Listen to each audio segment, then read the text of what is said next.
I I can't believe it. Is that your face, ma'am? After all this time,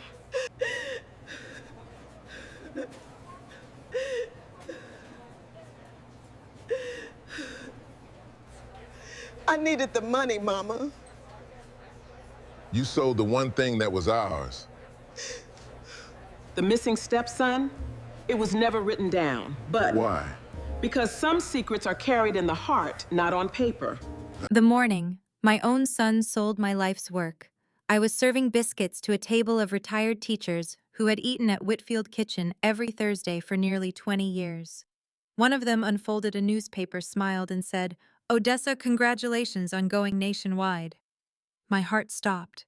There across the front of a full-page advertisement was my face beside the words, "Odessa Whitfield's legendary Southern biscuits." I had never signed a single agreement.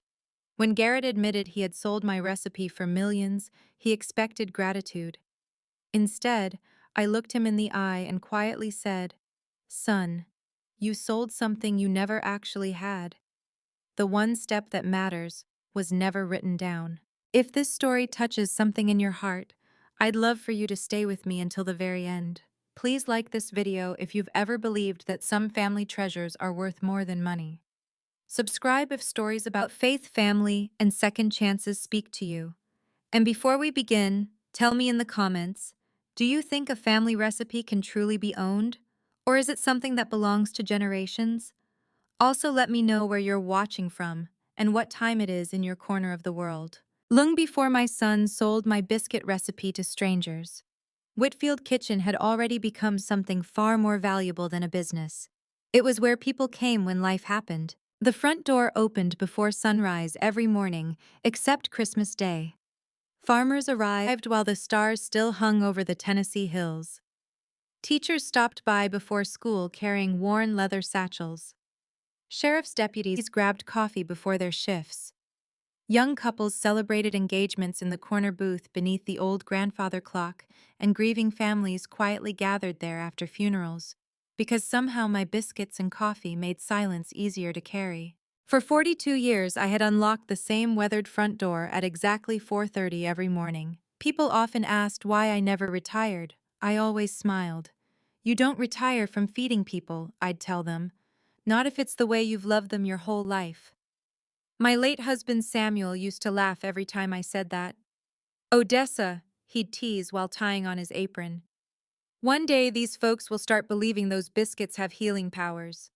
"They don't," he'd grin. "No, but you do."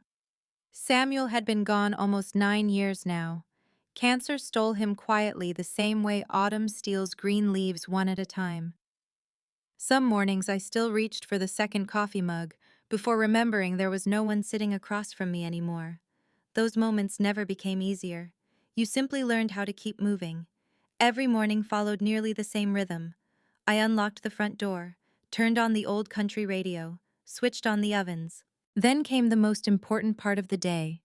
The biscuits. Not the bacon, not the gravy, not the fried apples everyone loved. Everything began with the biscuits. I opened a faded oak cabinet that had belonged to my grandmother, Louise Carter. Inside rested an old leather notebook, wrapped inside a flour sack that was older than I was. Most people would have thought the notebook looked ordinary. Its cover had cracked decades ago. Several pages were stained with butter. One corner had been burned when Grandma accidentally laid it too close to a wood stove sometime before I was born.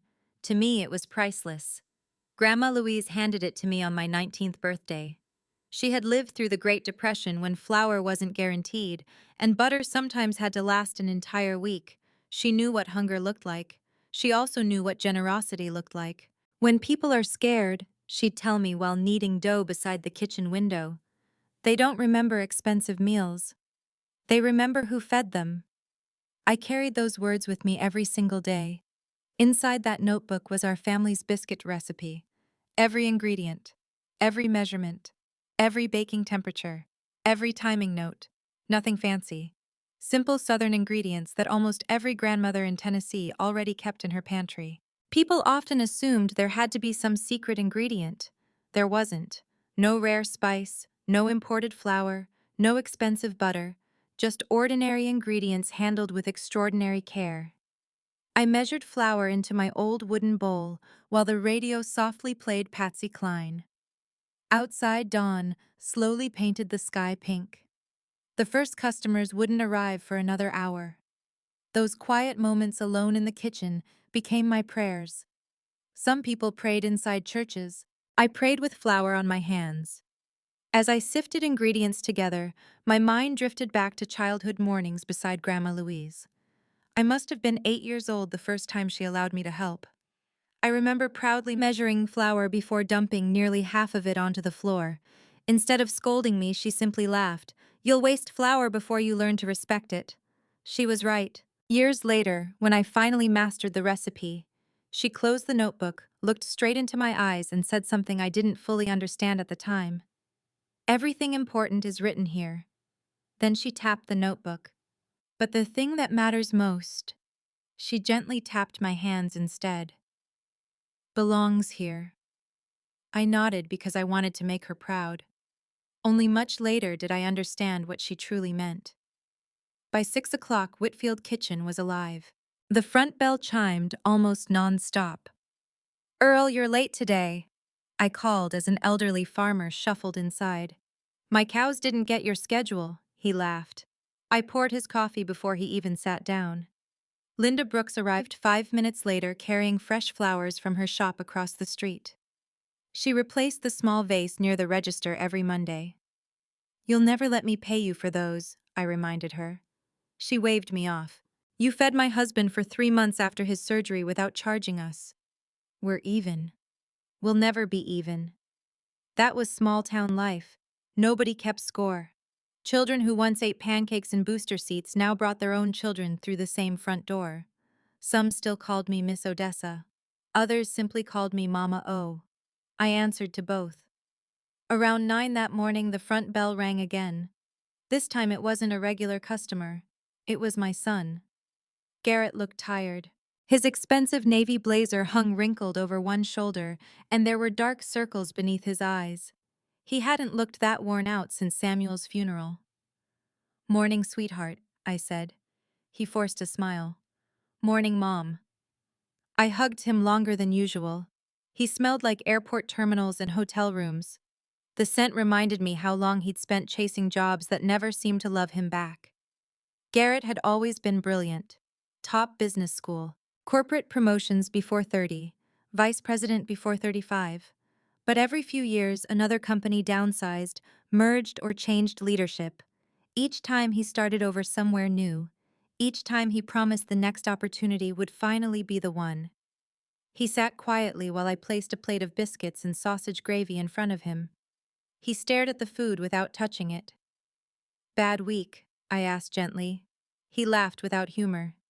"You could say that." I didn't press. Eventually he sighed.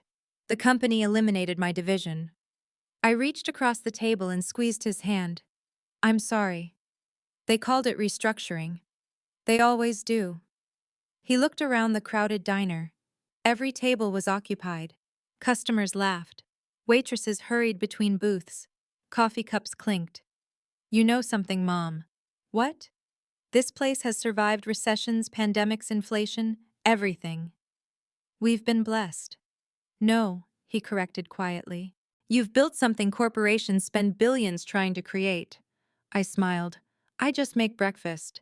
"You built trust." His voice had changed.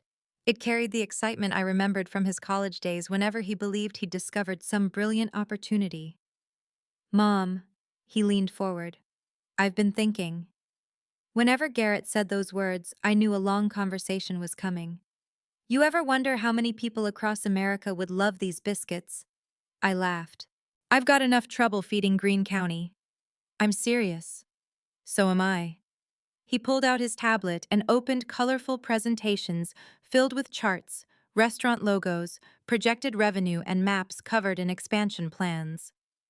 Whitfield Kitchen could become a national brand. I blinked. Restaurants, frozen biscuit mixes, grocery stores, airports, interstate travel plazas, thousands of locations.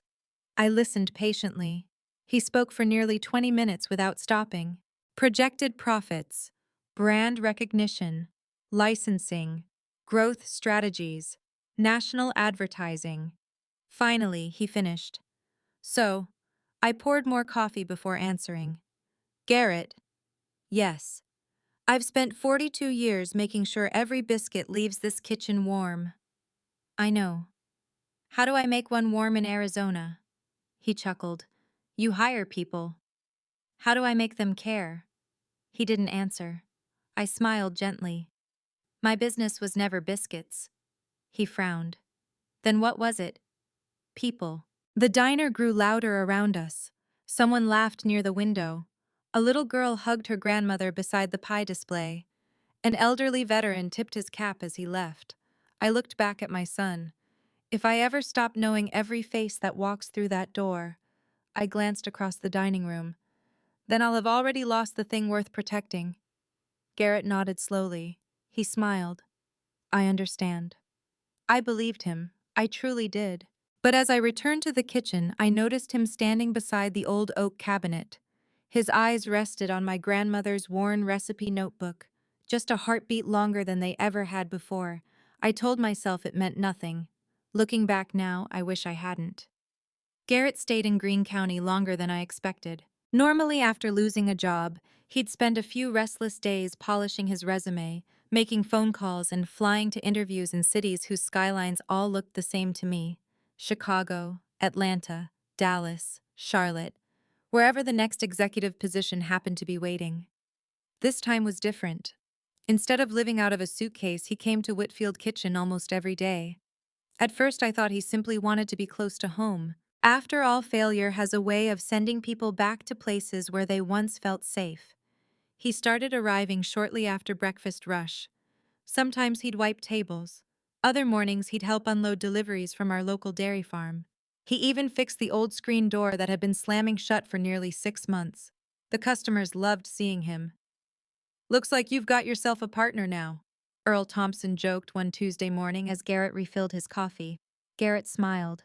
Just helping Mom out. I looked across the dining room and smiled too. Seeing him there made something inside me relax. Perhaps losing another corporate job had finally reminded him that success wasn't always measured in stock prices and quarterly reports. Maybe life was giving us another chance. One afternoon, after we'd finished preparing lunch, Garrett leaned against the kitchen counter while I mixed another batch of biscuit dough. You know, he said, watching my hands carefully, people don't build businesses like this anymore. What do they build? Systems? I laughed softly. I'm too old to learn systems. That's exactly what I'm talking about. He folded his arms. You shouldn't have to work 12 hours a day forever. I don't. He looked around the busy kitchen. Mom, you've earned the right to slow down. I'll slow down when these biscuits stop rising. They never will. Then I suppose neither will I. He chuckled, but his eyes never left the bowl. I noticed it because Garrett wasn't watching me. He was studying me, watching exactly how I measured flour, watching how long I stirred, watching the angle of my wrists, watching every movement as if he were trying to memorize a dance. You've become awfully interested in baking. I'm interested in excellence. Those aren't always the same thing. He tilted his head. What do you mean? Anyone can study results. I folded the dough gently.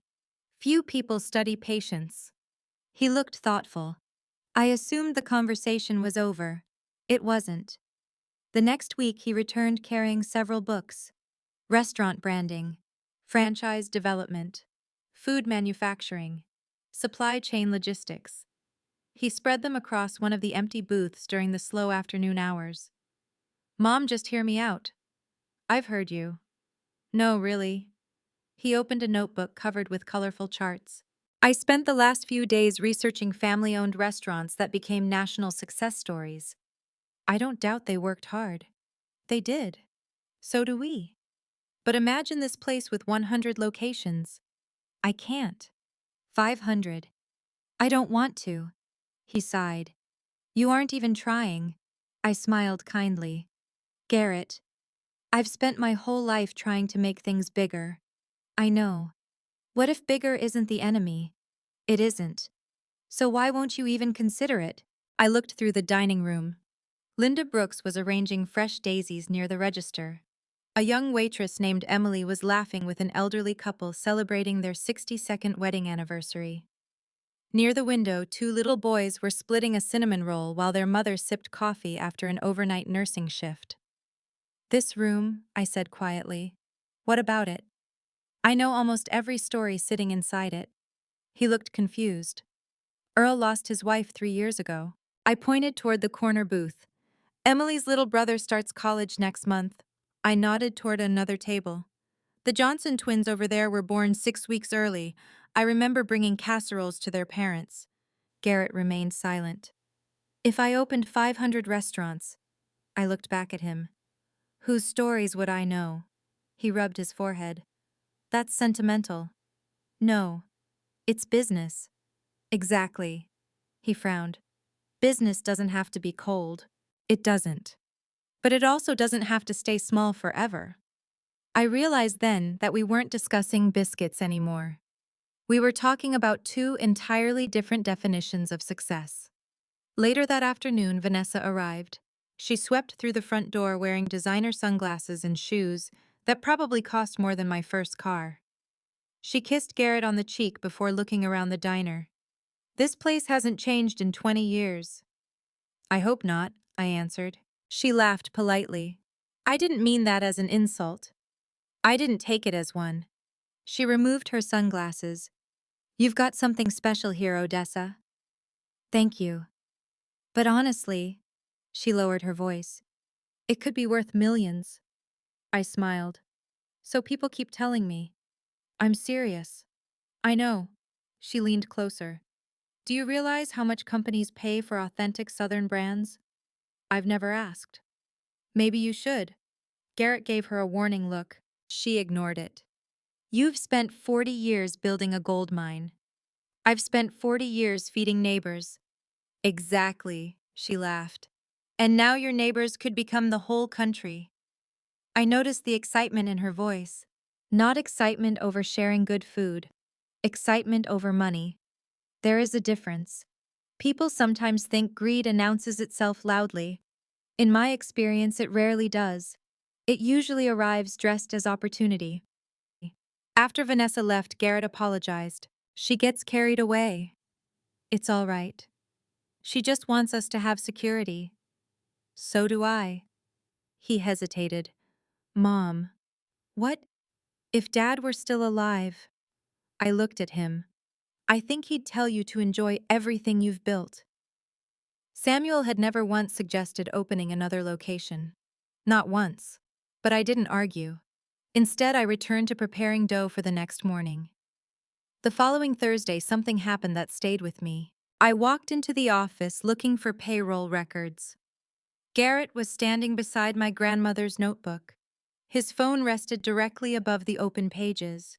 The camera application was still open. He jumped slightly when he saw me. Oh. He laughed awkwardly. You scared me. What are you doing? I was. He picked up the notebook. Looking through Grandma's handwriting. I smiled. She had beautiful penmanship. She really did. He hesitated. I thought maybe I should preserve it. Preserve it. He held up his phone. I've been scanning old family documents, just in case anything ever happens. I looked at the notebook, then at him. There didn't seem to be any harm in it. After all, families digitized old photographs every day. Recipes weren't much different. That's thoughtful. I figured future generations might appreciate it. I'm sure they would. He smiled with obvious relief. Thanks, Mom. I left the office without another thought. That evening, while washing dishes, I found myself remembering my grandmother again. I could still hear her voice as clearly as if she were standing beside me. Odessa. Yes, Grandma. Read the recipe. I already know it. Read it anyway.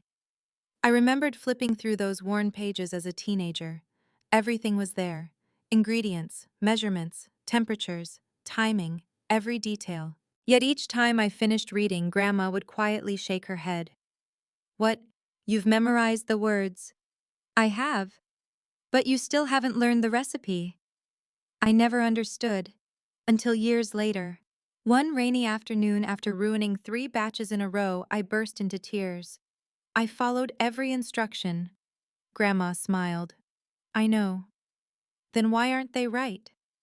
Instead of answering, she placed both of her weathered hands over mine. The dough rested between our fingers. Close your eyes, I obeyed. What does it feel like? I frowned. Soft. Listen harder. I laughed through my tears. You can't listen with your hands. Oh, yes, you can. She gently pressed the dough. It'll tell you when it's ready. That lesson took me years to understand. No measuring cup could teach it. No cookbook could explain it. No recipe could fully capture it. Some knowledge moved from one pair of hands to another without ever passing through ink. Standing in my kitchen decades later, I smiled at the memory. Then I glanced toward the office. Garrett was there again. The notebook lay open beneath the warm afternoon light. This time he wasn't reading. He was carefully photographing every single page. I watched for only a moment. Then I quietly walked away. I told myself he simply wanted to preserve our family's history. After all, he was my son. Trust came naturally to mothers, sometimes far more naturally than suspicion. Looking back, I realized that love can make us overlook the very warning signs that would be obvious if they belonged to anyone else. And that was exactly what happened to me. The first time I met Charles Benton, I almost liked him. That still surprises me. When I think back now, I wonder if experience truly makes people wiser, or if it simply teaches us to recognize mistakes after we've already made them. It was a bright Thursday morning in late September when Garrett walked into Whitfield Kitchen wearing the confident smile I remembered from his college graduation. He looked energized again. Not hopeful. Certain. Behind him came 3 strangers. A man in an expensive charcoal suit. A younger woman carrying a leather portfolio. Another man who never stopped looking around the dining room as though he were silently measuring everything he saw. Garrett waved enthusiastically. Mom got a minute. I wiped my hands on my apron. Depends. He laughed. I'd like you to meet some friends. The older gentleman stepped forward first. Mrs. Whitfield. He extended a firm hand. I'm Charles Benton. His voice carried the smooth confidence of someone accustomed to closing important deals. It's a pleasure. He glanced around the restaurant. I've heard about this place for years. Only good things, I hope. The best. He smiled warmly. The biscuits are practically legendary. That's very kind. Garrett placed a reassuring hand on my shoulder. Charles owns Hearth and Harvest restaurants.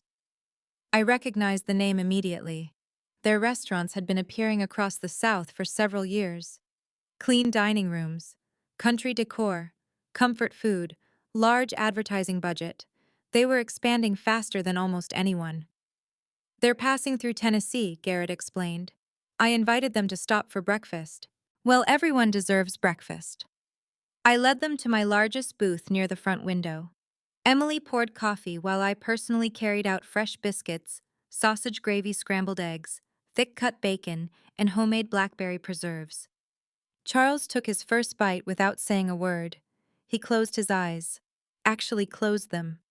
For a brief moment he looked less like a CEO and more like someone's grandson remembering childhood. Finally he swallowed. My goodness. His assistant laughed. I've never seen you speechless. I understand now. He looked directly at me. No one exaggerated. I thanked him politely. Compliments had become part of everyday life long ago. I appreciated them without allowing them to change how I worked. As breakfast continued, Charles asked about my family, about Samuel, about the history of Whitfield Kitchen, about Greene County. He seemed genuinely interested. Only gradually did his questions begin changing. How many biscuits do you make every morning? Oh, it depends. Average, maybe 300. What type of flour do you use? Local whenever possible. Salted butter, mostly. What temperature are your ovens? I smiled. Hot enough. Everyone laughed. The conversation moved on. A few minutes later, another question appeared. How long do you mix your dough? As long as it needs. What brand of baking powder? The one on sale. Charles chuckled. You guard your secrets well. I don't really have secrets. No. I just believe recipes don't tell the whole story. He studied me for a second longer than necessary. Then he nodded. I suppose that's true. I thought the conversation had ended there. Looking back, I should have noticed Garrett watching us instead of eating. He wasn't interested in breakfast. He was studying every answer I gave. After they finished eating, Garrett offered to give them a tour of the kitchen. I normally welcomed visitors. Schools occasionally brought students. Church groups visited. Even culinary students sometimes stopped by. But something made me hesitate. Only for a minute, I said. The lunch rush starts soon. Inside the Charles admired everything. The old mixers, the cast iron ovens, the worn wooden prep table Samuel had built with his own hands. You've modernized very little. I replace what breaks. And if nothing breaks, I keep using it. He smiled. I admire that. His assistant quietly took notes. The younger executive snapped a few photographs after asking permission. Nothing unusual, nothing inappropriate. At least that's what I believed. Charles eventually stopped beside my prep station. This is where the famous biscuits begin. It is. Would you mind demonstrating? Oh, I'd rather not. His expression remained pleasant. Trade secrets. No. I smiled kindly. Breakfast won't cook itself. Everyone laughed again. Garrett's smile looked noticeably tighter. Charles didn't push further. Instead, he thanked me for my hospitality before leaving. As their black SUVs disappeared down Main Street, I felt relieved. Nice people, successful people, busy people. Life would move on. Or so I thought. That evening, Garrett stayed after closing. He helped Emily stack chairs, swept the dining room, even mopped the kitchen floor. When the last employee left, he locked the front door behind them. Then he turned toward me. So what? What did you think of Charles? He seemed polite. He is. He asked a lot of questions. He's naturally curious. I noticed. Garrett leaned against the counter. They love the place. I'm glad. They think Whitfield Kitchen has enormous potential. There you go again. I'm serious. So am I. He sighed. Mom, those people build successful businesses. I know. They understand growth. And I understand biscuits. His patience began thinning. Why do you keep treating expansion like betrayal? I don't. Then what? I looked around the empty diner. The silence after closing always felt peaceful. It's simple. If someone walks into this diner crying, I folded another apron. I don't ask whether they ordered enough to justify comforting them. Garrett frowned. This isn't charity. No. It's community. You can build community nationally. Can you? He didn't answer. I continued quietly. Can one waitress remember every regular customer's birthday in 500 restaurants? No. Can one cook notice an elderly widower skipped breakfast because he's lonely? No. Can one owner recognize the sound of someone's laugh changing after they lose their spouse? Garrett looked away. This place doesn't sell food. We absolutely sell food. We also sell belonging. He rubbed his temples. I don't know how to compete with feelings. You aren't supposed to. He left soon afterward. Neither of us angry. Neither of us satisfied. Only tired. The following Monday, I arrived before dawn as usual. The kitchen remained dark except for one small light shining beneath my office door. That was strange. Nobody should have been there. I quietly walked toward it. The door stood slightly open. Inside sat Garrett. He quickly closed his laptop when he noticed me. Oh, he smiled. Morning. What are you doing here this early? I couldn't sleep. I accepted the answer. What are you working on? Oh. He shrugged casually. Just updating my resume. I nodded. Coffee.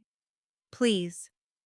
As I turned toward the kitchen, I noticed several sheets of paper sticking halfway beneath his computer. Typed documents, color logos, legal language. Before I could read anything, Garrett quickly gathered everything into a folder. Sorry, confidential. Of course. I thought nothing more about it. At least I tried not to. 2 days later, Linda Brooks stopped by after lunch carrying fresh chrysanthemums. She arranged them carefully near the register before lowering her voice. Can I ask you something? Always. I saw Garrett having lunch yesterday. That's nice. With those restaurant people again. I looked up. When? At the hotel over in Johnson City. Oh, I thought they were just passing through. So did I, Linda hesitated. They looked awfully serious. Business people usually do. Odessa. She studied my face. I don't mean to interfere. I know. But are you sure everything's all right? I smiled reassuringly. Garrett tells me everything. Even as the words left my mouth, I realized how quickly I had answered. Too quickly. As though I needed convincing myself. Linda touched my arm. I hope you're right. So do I. That evening, after everyone had gone home, I searched for an old tax receipt inside Garrett's office drawer. He had been helping organize our bookkeeping system for several weeks. His desk was normally spotless. Not tonight. Folders covered nearly every surface. One thin blue folder had been left partially open. I wasn't trying to snoop. Honestly, I wasn't. I simply reached over to move it. That's when I saw the words. Licensing proposal beneath that Whitfield Kitchen brand development and lower still recipe rights acquisition. My heartbeat slowed. I blinked once, twice. Surely I had misunderstood. Before I could open the folder any farther, footsteps echoed down the hallway. Garrett. Without thinking, I closed the folder exactly as I had found it. He entered carrying 2 boxes. Oh, he smiled. I didn't know you were still here. I was looking for last year's tax records. I already organized them. He placed the boxes on the floor. Need help finding anything? For one long moment, I almost asked him. Almost. Instead, I smiled. I found what I needed. He smiled back. Neither of us realized that from that moment forward, something invisible had changed between us. Not trust. Not yet. But certainty. For the first time in my son's life, I walked out of Whitfield Kitchen carrying a question about him that I could not answer. And sometimes, one unanswered question is all it takes for an entire life to begin changing. After finding those documents in Garrett's office, I told myself something that mothers have been telling themselves since the beginning of time. There has to be another explanation. Children deserve the benefit of the doubt, especially your own. For several days, I forced myself to believe those words. Life at Whitfield Kitchen continued exactly as it always had. At 4:30 each morning, I unlocked the front door. At 5, the ovens filled the kitchen with the comforting smell of butter and fresh flour. By 6, Earl Thompson would complain about the weather while drinking coffee that was always just a little too hot. By 7, school teachers hurried in before first bell. By 8:30, the courthouse employees arrived. The rhythm never changed. That rhythm comforted me. Whenever doubt crept into my mind, I buried it beneath work. Work has a way of quieting fears, at least for a while. Garrett remained unusually attentive. He seemed determined to prove that nothing had changed. He fixed a leaking faucet, installed new shelves in the pantry, organized invoices that had been stacked inside filing cabinets for years. If I hadn't found those documents, I probably would have believed everything was perfectly normal. Then Vanessa began visiting more often. Before Garrett lost his corporate job, she rarely came to the diner unless it was a holiday. Now she appeared almost every afternoon. Not to help, to observe. She sat in the corner booth with her laptop open while sipping expensive bottled water instead of coffee. Her eyes wandered constantly. She watched the waitresses, she watched the customers, she watched the kitchen. Most of all, she watched Garrett. One afternoon, while I was decorating a peach cobbler, I heard their voices drifting from the office. The door wasn't completely closed. I wasn't trying to listen. Their voices simply carried through the hallway.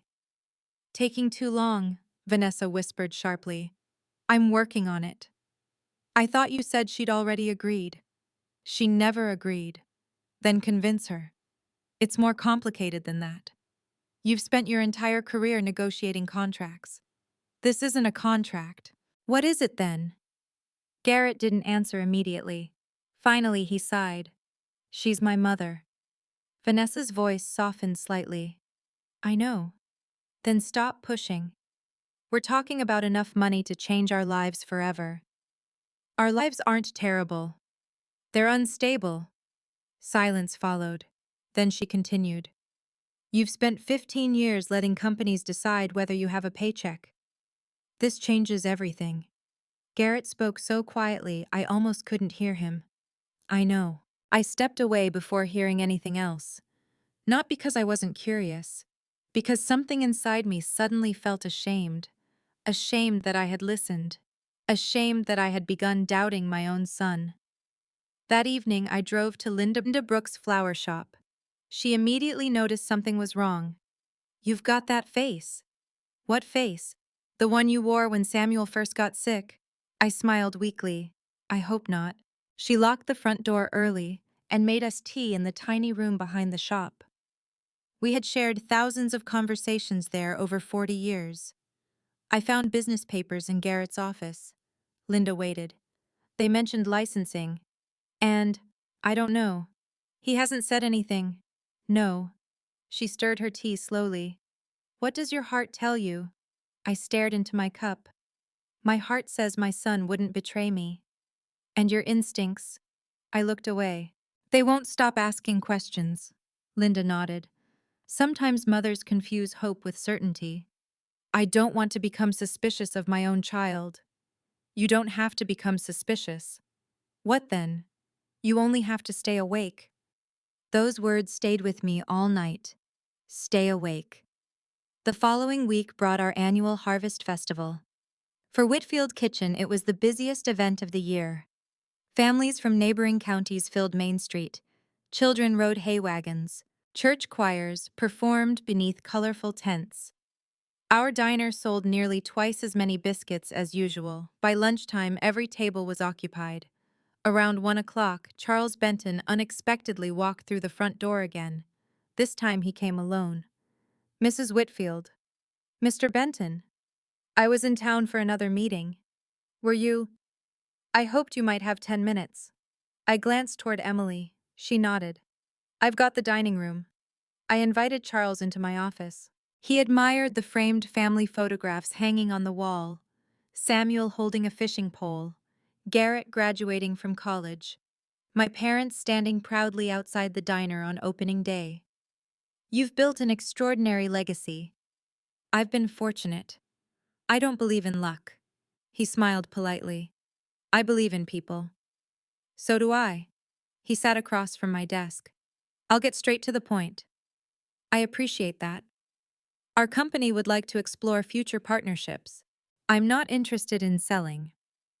Oh. He looked genuinely surprised. I wasn't referring to selling. What then? Collaborations, consulting, brand development. I smiled. I'm 67. So, I don't know the first thing about corporate consulting. You know biscuits. That's enough. For a moment, neither of us spoke. Then Charles leaned back. I've had several conversations with Garrett. I nodded carefully. He's very passionate. He certainly is. He believes Whitfield Kitchen deserves a larger audience. I'm aware. He also believes you simply need time. Those words caught my attention. Time. Not permission. Not agreement. Time. I answered carefully. My son dreams bigger than I do. Charles smiled. Dreamers change the world. Sometimes. And sometimes traditionalists preserve what dreamers forget. His expression changed ever so slightly. Perhaps disappointment. Perhaps calculation. I hope you'll remain open-minded. I'll remain honest. He stood. So will I. We shook hands. As he left, I noticed Garrett watching from across the dining room. His face looked tense. That evening after closing, Garrett approached me while I balanced the day's receipts. Charles stopped by. He did. What did he want? He said partnerships. Garrett studied my face. And I said no. You didn't even ask what they were offering. I don't need to. He laughed nervously. Mom. What? You're turning down opportunities before hearing them. I'm protecting what your father and I built. I'm trying to protect it too. I looked directly into his eyes. Then promise me something. Anything. If someone ever asks you to choose between this family and money, he interrupted immediately. I'd choose family. His answer came too quickly, too smoothly. Exactly the way polished executives answer difficult questions during interviews. I wanted to believe him. Instead, I searched his face for the little boy who used to help Samuel wash dishes after church every Sunday. For just a moment, I found him. Then he was gone. The next morning, something unusual happened. Our local newspaper arrived earlier than normal. The front page featured an article about economic growth across eastern Tennessee. Halfway down the page was a photograph. Charles Benton stood beside several local business owners during a Chamber of Commerce meeting. Garrett stood among them. Both men smiled confidently for the camera. The article mentioned that Hearth and Harvest restaurants planned significant regional investments over the coming year. One sentence caught my attention. Executives declined to discuss several partnership announcements expected later this fall. Partnership announcements. Plural. I folded the newspaper without another word. 3 days later, Linda rushed into the diner carrying 2 grocery bags she had clearly forgotten she was holding. Odessa, she sounded breathless. What happened? I just came from the county records office. I frowned. Why? I was renewing paperwork for the flower shop. She lowered her voice. I overheard someone talking. About what? They mentioned Whitfield Kitchen. My heart skipped. What exactly did they say? I couldn't hear everything. She hesitated. But I distinctly heard one phrase. I waited. Trademark registration. The room suddenly felt much quieter. Customers continued laughing. Coffee continued pouring. The front bell continued ringing. Yet everything sounded distant, as though I had suddenly stepped underwater. Linda squeezed my hand. I'm probably overreacting. Maybe she was. Maybe we both were. But for the first time in 42 years, I looked around Whitfield Kitchen and wondered whether someone else had already started making plans for its future, without ever asking the woman who had built it. The urgency in her voice unsettled me. Emily stepped behind the counter. I'll cover the kitchen. I untied my apron, wiped the flour from my hands, and followed Linda outside. She pointed toward her pickup truck. I took a picture. She unlocked her phone. The moment the image filled the screen, every sound around me disappeared. There I was, smiling, standing beside a plate of golden biscuits. Only, I had never posed for that photograph. Someone had taken an old newspaper picture of me, edited it, and placed it beside enormous bold letters. Coming soon nationwide, Odessa, Whitfield's legendary Southern biscuits, exclusively at Hearth and Harvest restaurants. Below that appeared a sentence that made my knees weak. The authentic family recipe that captured America's heart. I stared at the screen. I didn't speak. I couldn't. Linda quietly touched my arm. I knew you didn't know. My mouth felt dry. I never... I swallowed. I never agreed to this. She nodded. I know. For nearly a minute, neither of us moved. Cars continued driving along Main Street. Customers walked into the diner behind us. Some waved, some smiled. None of them realized the woman on the billboard had only just seen it herself. When I finally returned inside, several regular customers were already waiting. Earl folded his newspaper with a grin. Well, Odessa. Looks like you've gone and become famous. A young mother standing near the register laughed. My kids saw the commercial last night. Commercial, I turned slowly. What commercial? Everyone looked surprised. You haven't seen it? No. Emily reached beneath the counter and picked up the television remote. The local morning news happened to be playing quietly in the corner. She switched channels until she found a national cable station. We waited. 30 seconds later, it appeared. Soft country music played in the background. A farmhouse, morning sunlight, fresh biscuits rising from an oven. Then my photograph filled the screen. A narrator spoke confidently. For generations one, Tennessee family perfected the Southern biscuit. More images followed. Actors pretending to be my family. A little girl laughing inside a kitchen that wasn't mine. A smiling grandmother wearing an apron I had never owned. Finally, the commercial ended with the same slogan from the billboard. Now, for the first time ever, Odessa Whitfield's legendary Southern biscuits are coming to Hearth and Harvest. The dining room erupted into applause. Customers looked toward me, expecting excitement. Instead, I stood perfectly still. Emily frowned. Miss Odessa. I slowly turned toward Garrett. He had been standing near the coffee station the entire time, watching me, watching everyone. Our eyes met. He looked guilty, not uncertain, not surprised. Guilty. I walked toward him, quietly, without raising my voice. When? He swallowed. Mom, when did this happen? He glanced around the dining room. Can we talk somewhere private? No. His shoulders dropped. This affects everyone sitting in this room. The customers fell silent. Coffee cups stopped halfway to mouths. Forks rested on plates. Nobody pretended not to listen. Garrett took a deep breath. I was going to tell you. When, today. The commercial started yesterday. I know.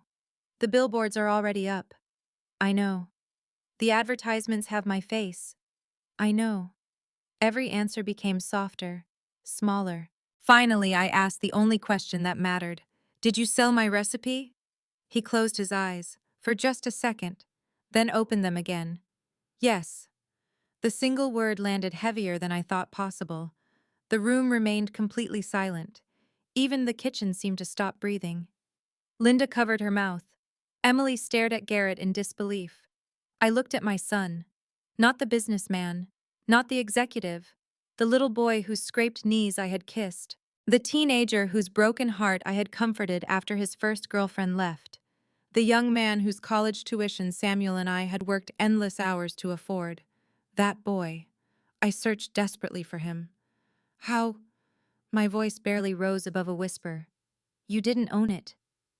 I had authority to negotiate licensing through the business documents. What business documents? The operating agreements. I never authorized this. You signed the modernization paperwork. I was counting updates. Garrett hesitated. They were included. The realization struck me like cold water. Weeks earlier, he had brought me a stack of paperwork, new bookkeeping software, payroll updates, insurance renewals. I had trusted him. I hadn't read every page. He knew I wouldn't, because he was my son. Vanessa suddenly appeared from the office.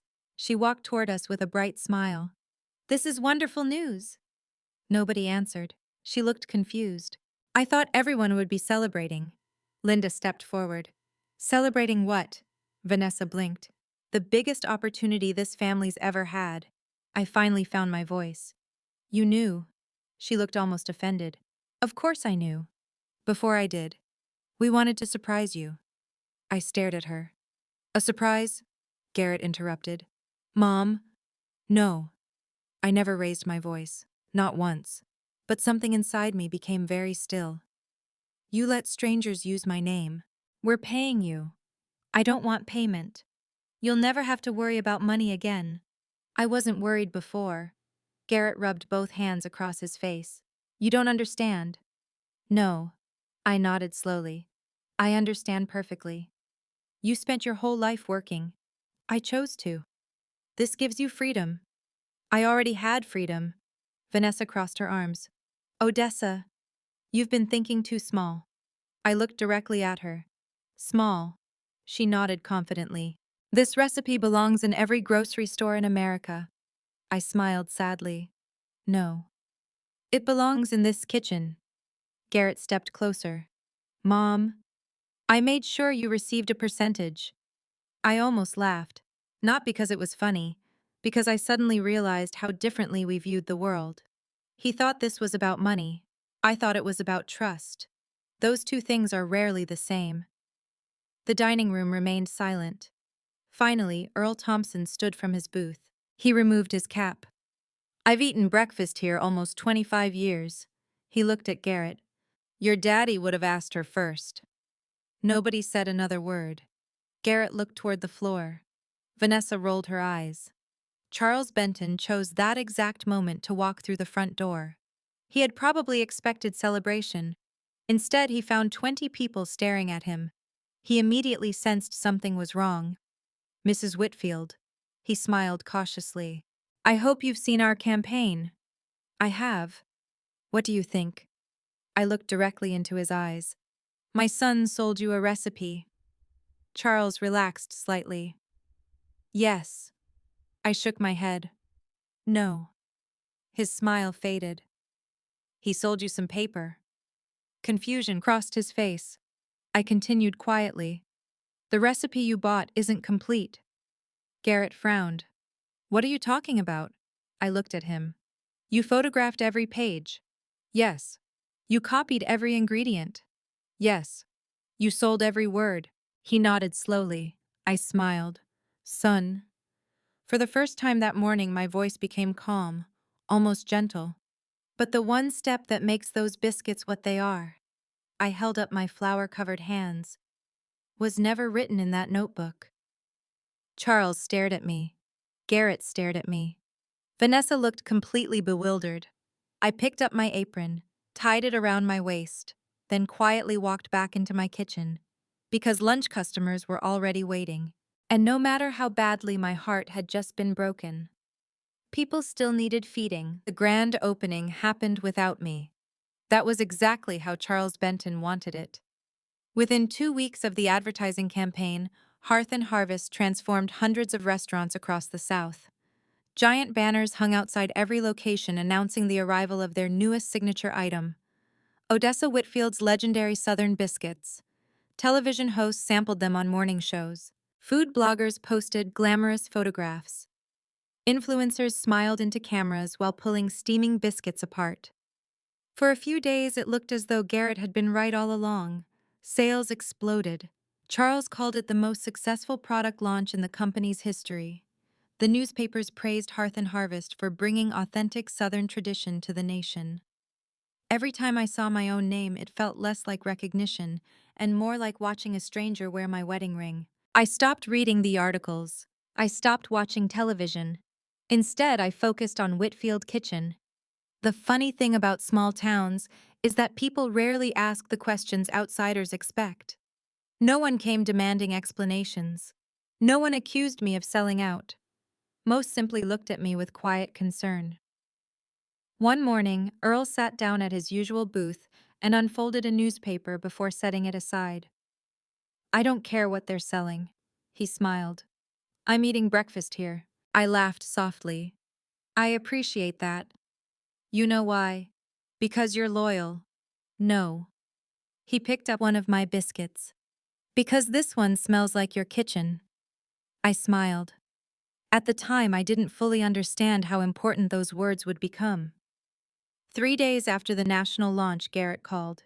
His voice sounded exhausted. "Mom." "Good morning." "You've seen the stores?" "I've seen enough. They're packed." "I'm happy for you." There was a long silence. Finally, he asked, "You're really not angry?" I looked out the diner window. Anger had visited me. It simply hadn't stayed. "I'm disappointed." "I know. But anger doesn't help biscuits rise." He gave a weak laugh. "You always say things like that." "I've had a long time to practice." "I'll come by later." "I'll be here." He arrived shortly after lunch carrying a bakery box. I brought samples. I looked down. Inside sat 6 beautiful biscuits, golden tops, perfect color. Exactly the right size. Professionally packaged. If I hadn't known better, I might have believed they came from my own oven. Garrett smiled nervously. "What do you think?" "I think they photograph well." He laughed. "No. I mean taste them." I hesitated only a moment before taking one. It broke apart perfectly. Steam rose exactly as expected. Butter melted across the surface. Everything looked right. I took one bite, then another, then quietly set it back onto the plate. Garrett watched my face.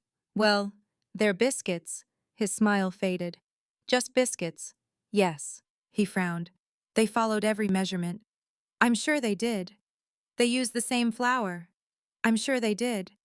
They copied every ingredient. I know. He leaned closer. Then why don't you look impressed? I met his eyes. Because they don't taste like home. He looked genuinely confused. What does that even mean? I searched for words. It wasn't easy. How do you explain memory? How do you describe comfort? How do you measure love? Finally, I simply said, they're missing something. What? If I could explain it in one sentence. I smiled sadly. Someone would have written it down long ago. Garrett sighed. I was afraid you'd say that. I looked at him carefully. Afraid? He quickly shook his head. No reason. He gathered the remaining biscuits and left. The next week, the first cracks began appearing. It started online. Emily walked into the kitchen carrying her phone. Miss Odessa? You probably shouldn't read this. What is it? Reviews. I wiped my hands and accepted the phone. Thousands of customers had already posted comments. At first glance, the ratings looked respectable. 4 stars, 3 stars. Then I started reading. Beautiful biscuits, but somehow bland. Looks amazing, doesn't taste special. Good, but not worth the hype. Expected life-changing, got average. Nothing like my grandmother used to make. Again and again.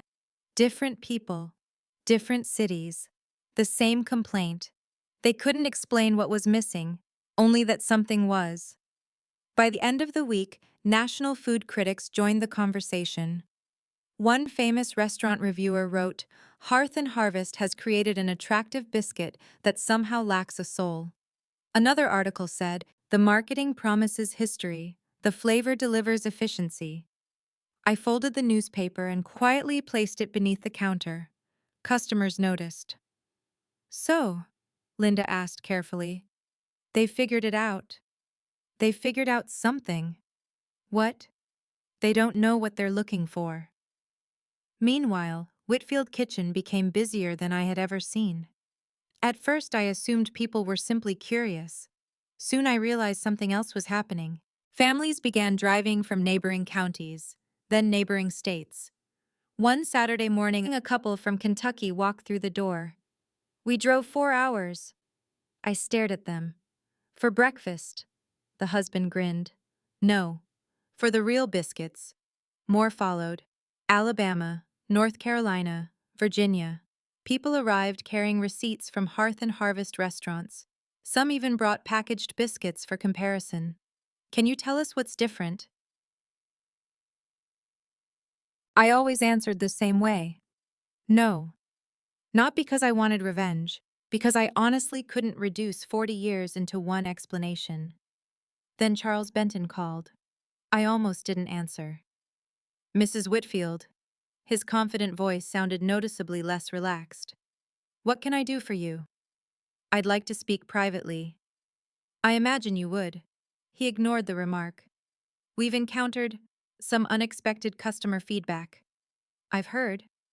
Our quality control team has reviewed every batch. I'm sure they have. Everything matches your written recipe. I'm aware. Another pause. Finally, he asked, would you be willing to consult? There it was. The question I knew would eventually come. What exactly would that involve? Our bakers would observe your process. I thought you already had everything. We do. Then why do you need me? Silence. When Charles finally spoke again, his voice carried something I had never heard before. Humility. Our biscuits aren't becoming what yours have always been. I looked across the dining room. Earl laughed with 2 retired mechanics. Emily knelt beside a little girl whose stuffed rabbit had fallen beneath the booth. The smell of fresh butter drifted through the kitchen. Everything felt exactly as it had for decades. I appreciate your honesty. Charles waited. But my answer is still no. May I ask why? Because you didn't buy me. You misunderstand. No, I smiled sadly. I think all of you misunderstand. He sounded frustrated. There has to be something we're missing, I answered quietly. Yes. What? I've been trying to tell everyone from the beginning.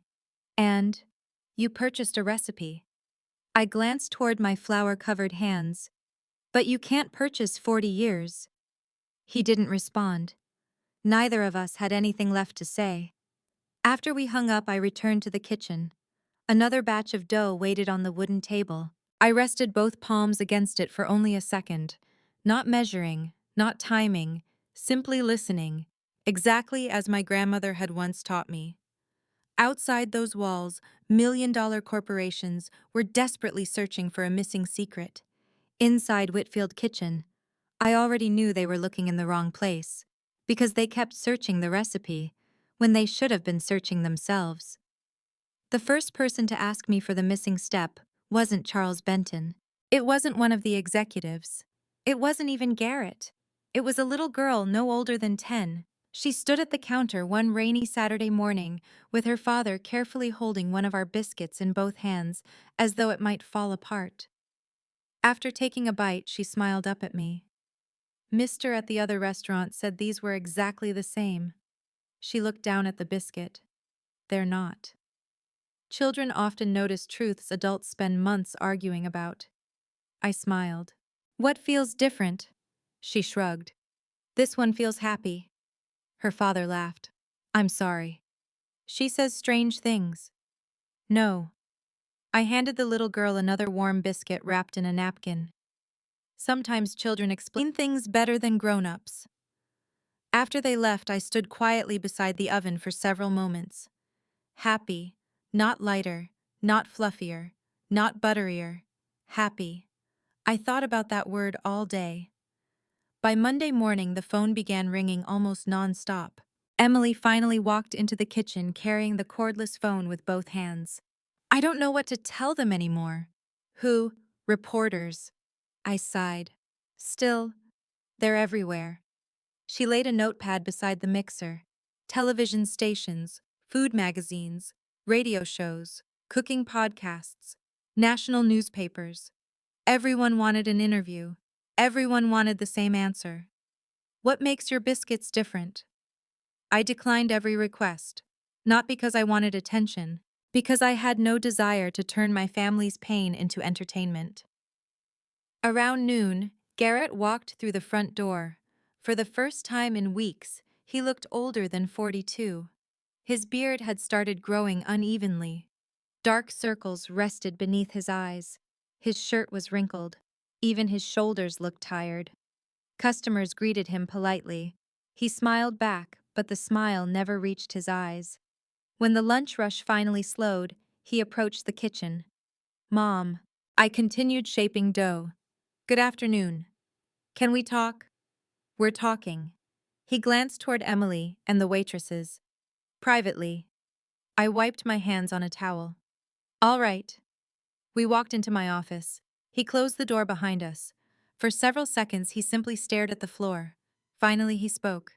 The reviews are getting worse. I waited. Corporate has opened a quality investigation.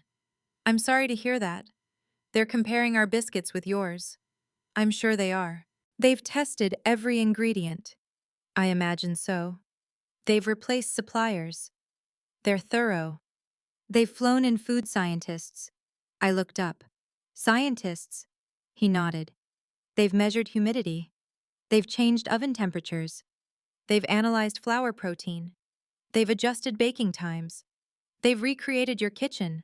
I smiled sadly. How expensive. His frustration finally surfaced. They've spent millions. I folded another towel. I'm sure they have. He stared at me. How can you stay so calm? I answered honestly. Because none of that surprises me. He leaned both hands onto my desk. Mom? What? There has to be something. There is. His eyes brightened. So tell me. I slowly shook my head. I already have. No. You haven't. You just don't like the answer. His jaw tightened. I'm serious. So am I. He took a deep breath. What isn't in the notebook? I looked at him for a long time, then quietly answered, everything that matters. He blinked. What does that even mean? It means exactly what I said. He began pacing. This isn't funny. I don't think it is. Charles is furious. I imagine he is. The board wants answers. They bought paper. They bought a promise. No. I looked directly into his eyes. They bought words. He slammed one hand lightly against the desk. I copied every page. I know. I photographed every ingredient. I know. I even measured your bowls. I know. Then why doesn't it work? His voice cracked on the last word. For just a moment, I didn't see an executive. I saw a frightened little boy who had once cried because he couldn't solve a math problem. My heart softened. I wanted to comfort him. Instead, I asked a question. When you were 7, he frowned. What? Who taught you to ride your bicycle? You and Dad. Did reading a manual teach you? No. Did watching someone else ride teach you? No. What taught you? He sighed. Practice. And falling. And getting back up. I nodded. Exactly. He rubbed both hands across his face. Mom, this isn't riding a bicycle. No. It takes longer. He looked defeated. I don't understand. I know. He left without another word. The following afternoon, Charles Benton arrived. This time he wasn't smiling. His expensive suit remained perfectly pressed, but the confidence I'd seen during our first meeting had disappeared. He removed his jacket before sitting down. I owe you an apology. That surprised me. For what? I believed excellence could be purchased. I poured him coffee. Many people do. He wrapped both hands around the mug without drinking. I've spent 30 years building restaurants. I'm aware. I thought every process could be standardized. You've been successful. I have. He smiled bitterly. Until now. Neither of us spoke for several moments. Finally, he asked quietly, will you help us? I already knew my answer. No. He nodded as though expecting it. I understand. No. He looked confused. I don't think you do. He waited. You still believe I'm withholding information. Aren't you? I shook my head. I have never lied to you. Then explain it. I can't. You won't. I can't. He frowned. There's a difference. A very large one. He leaned back. Help me understand. I looked through the office window into my kitchen. Emily laughed while teaching our newest waitress how to roll pie crust. Earl was teasing the sheriff over a football game. Everything happened naturally, without scripts, without manuals, without instructions. You see, Emily? Charles nodded. 3 years ago, she burned every biscuit she touched. He smiled politely. I don't believe that. It's true. What changed? She baked beside me. For how long? Almost a year. His eyebrows lifted. A year? Every morning. And now she's wonderful. Charles became quiet. So, he said slowly, the recipe wasn't enough. It never was. He looked down into his untouched coffee. We thought experience could be replaced. It can't. He sighed deeply. I promised my shareholders consistency. You probably delivered it. He looked puzzled. What do you mean? Every biscuit tastes exactly the same. Yes. Mine don't. His head lifted. What? Some mornings they're slightly softer. Some mornings they're crispier. Sometimes they're just a little richer. He stared. I adjust. Adjust what? The dough. Based on what? The weather. The flour. The air. The feel. The sound. He blinked. The sound. I smiled. You've never listened to biscuit dough. He didn't answer. Because he couldn't. Neither could any scientist. Neither could any machine. Neither could any factory. At that moment, the front bell rang. An elderly man walked inside carrying a worn leather toolbox. Henry Lawson. I hadn't seen him in almost 15 years. He had apprenticed beside my grandmother before opening his own bakery decades ago.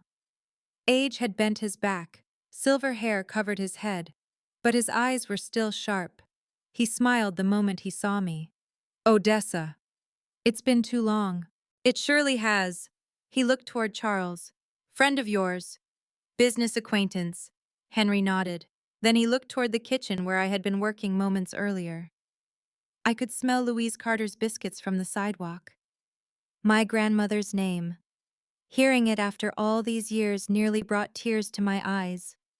Henry chuckled softly. Your grandmother used to say something. I smiled. I remember most of them. He nodded. Then you remember this one. He looked toward Charles before speaking. A recipe teaches your eyes. He tapped his own weathered hands. But only life teaches these. Charles slowly lowered his coffee cup. For the first time since we'd met, he didn't ask another question, because somewhere deep inside him, he had finally begun to realize he had been searching for an answer that had never existed on paper in the first place. After Henry Lawson left the diner that afternoon, his words lingered in the air long after the front door closed behind him.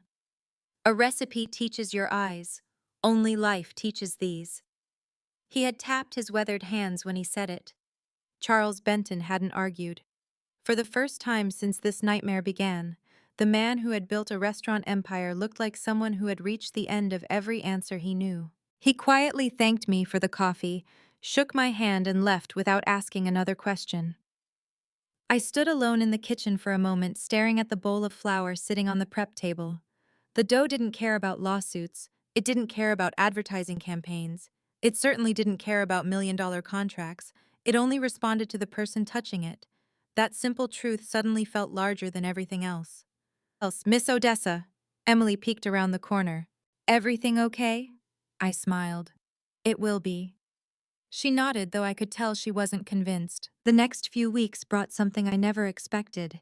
Whitfield Kitchen became busier than it had ever been in 42 years. Cars filled our parking lot before sunrise. License plates came from Kentucky, Georgia, Alabama, Virginia, even Ohio. One Saturday morning, a young couple waited nearly 90 minutes just to order breakfast. When I apologized for the delay, the husband laughed. We already tried the chain. His wife nodded. We wanted to know what everyone kept saying was different. I simply smiled. I hope you enjoy breakfast. After they finished eating, they stopped by the kitchen before leaving. I don't know how to explain it, the woman admitted.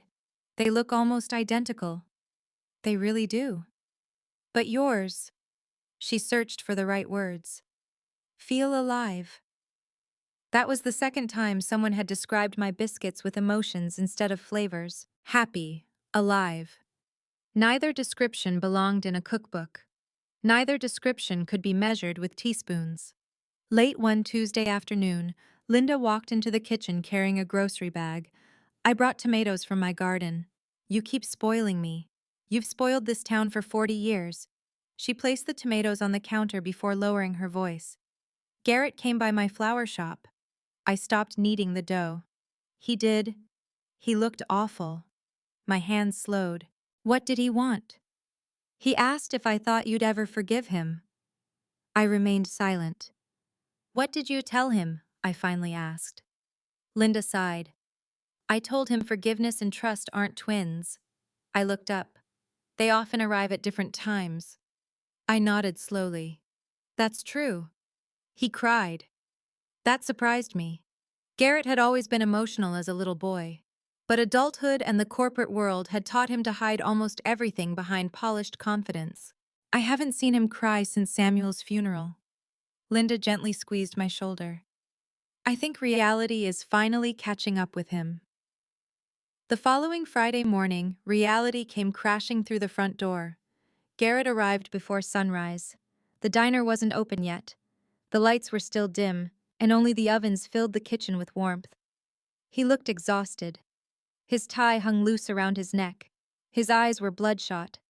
His phone rang twice while he stood there. He silenced it both times without answering. Morning, I said softly. He didn't smile. Morning. I poured him coffee.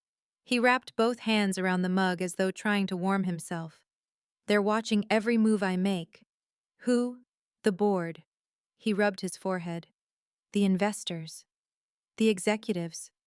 They think I kept something from them. I continued shaping biscuits. Did you? No. His answer came immediately. I gave them everything. I believe you. He looked surprised. You do? I believe you gave them every page you photographed. He closed his eyes. They think I'm lying. I'm sorry. They've hired consultants. I heard. They've brought in award-winning pastry chefs. I'm sure they're talented. They're working around the clock, his voice cracked. And they still can't do it. For several moments, neither of us spoke. The only sound came from the mixer humming quietly in the corner. Finally, Garrett whispered, I don't sleep anymore. My hands stopped moving. I keep replaying everything. He looked toward me. I thought I was helping. I met his eyes. I know you did. I wanted you to retire. I know. I wanted everyone in America to know your name. I smiled sadly. My neighbors already knew it. A faint smile crossed his face before disappearing again. The board wants me to come back to Nashville this afternoon. What for? They're setting up another test kitchen. I nodded. They think if they recreate this room exactly, he looked around my kitchen, they'll solve it. Without saying a word, I walked toward one of the old wooden bowls sitting on the shelf. I placed it in front of him. Pick it up. He looked confused. What? Just pick it up. He did. It's heavier than it looks. Your grandfather carved that bowl. He ran his fingers across the worn rim. The wood has changed over 40 years. It has. It absorbed flour. It has. It absorbed butter. It has. It even absorbed moisture from thousands of mornings. He looked puzzled. Okay. Now imagine replacing it with stainless steel. It wouldn't matter. Wouldn't it? He hesitated. I don't know. Exactly. I gently took the bowl back. Every morning teaches you something. Every season changes something. Every bag of flour behaves a little differently. He leaned against the counter. So that's it? No. What then? That's only one tiny piece. He laughed bitterly. There are more. Hundreds. His shoulders slumped. Hundreds. You've watched me bake your entire life. I know. Have you ever actually seen me make the same batch twice? He opened his mouth, then closed it again. I suppose not. I smiled. Neither have I. His phone rang again. This time he answered. I couldn't hear Charles Benton's words, but I could hear Garrett's responses. No. I understand. We already tried that. No, she's not refusing to cooperate. I've told you. He stopped speaking. His face slowly lost color. What? A long silence followed. Finally he whispered, You're replacing me. He lowered the phone. They've suspended me. I didn't know what to say. They think someone else can fix it. He laughed once. It wasn't a happy laugh. They still don't understand. For the first time since all of this began, Garrett wasn't defending the company. I wasn't defending the contracts. He wasn't defending himself. He was defending the truth. They're looking for an ingredient that doesn't exist. I looked at him carefully. What changed your mind? He stared at my hands as I gently folded another batch of dough. I've watched you for 6 weeks. And you never do the same thing twice. I smiled. Now you're beginning to see. I kept trying to memorize your movements. He shook his head. But you weren't following a formula. No. You were responding. Yes. To everything. Yes. He covered his face with both hands. Oh, Mom. His voice broke. I stole something that couldn't be stolen. A tear rolled down his cheek before he quickly wiped it away. I thought I was taking a recipe. You were. But that wasn't the inheritance. I reached across the counter and placed my flour-covered hand over his. The inheritance was the years. He looked at me through wet eyes. The mornings, the mistakes, the burned batches, the patience, the people. You can't photocopy those. He nodded slowly. Outside, the first customers began pulling into the parking lot. The sun rose over the Tennessee hills, casting warm light through the diner windows. Another day was beginning. Another 100 biscuits waited to be made. And for the very first time since Garrett had sold my recipe, I saw something returning to my son's eyes that no corporation could ever manufacture: humility. It wasn't enough to repair everything. Not yet. But sometimes healing begins long before forgiveness. Sometimes. It begins the moment a person finally stops asking how to copy greatness and starts asking how to become worthy of it. The morning after Garrett admitted he had stolen something that couldn't truly be stolen, Whitfield Kitchen was already full before sunrise. I stood behind my old wooden counter, tying on the same faded blue apron I'd worn for nearly 15 years, when Emily walked in carrying 2 newspapers and her phone. "You'd better see this." Her voice carried concern, not excitement. I wiped flour from my hands before taking the Hearth and Harvest shares drop after disappointing product reviews. The second was even harsher.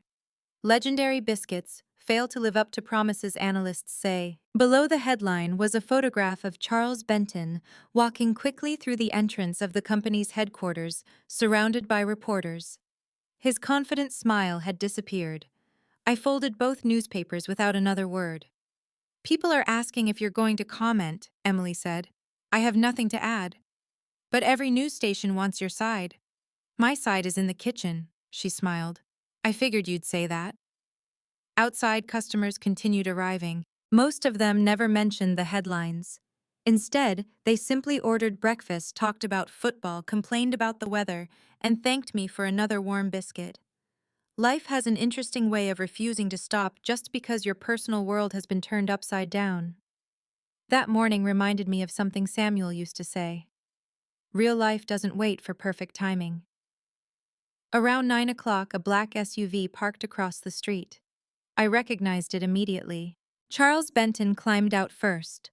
2 lawyers followed behind him, not executives, lawyers. Linda, who had been watering flowers outside her shop, watched them cross the street.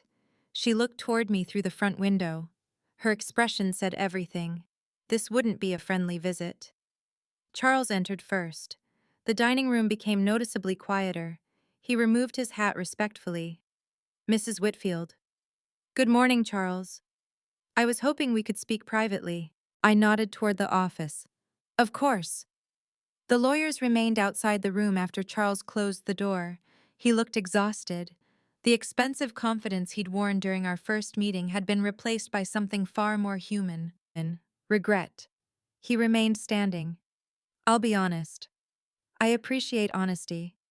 Our board held an emergency meeting last night." "I imagine they did."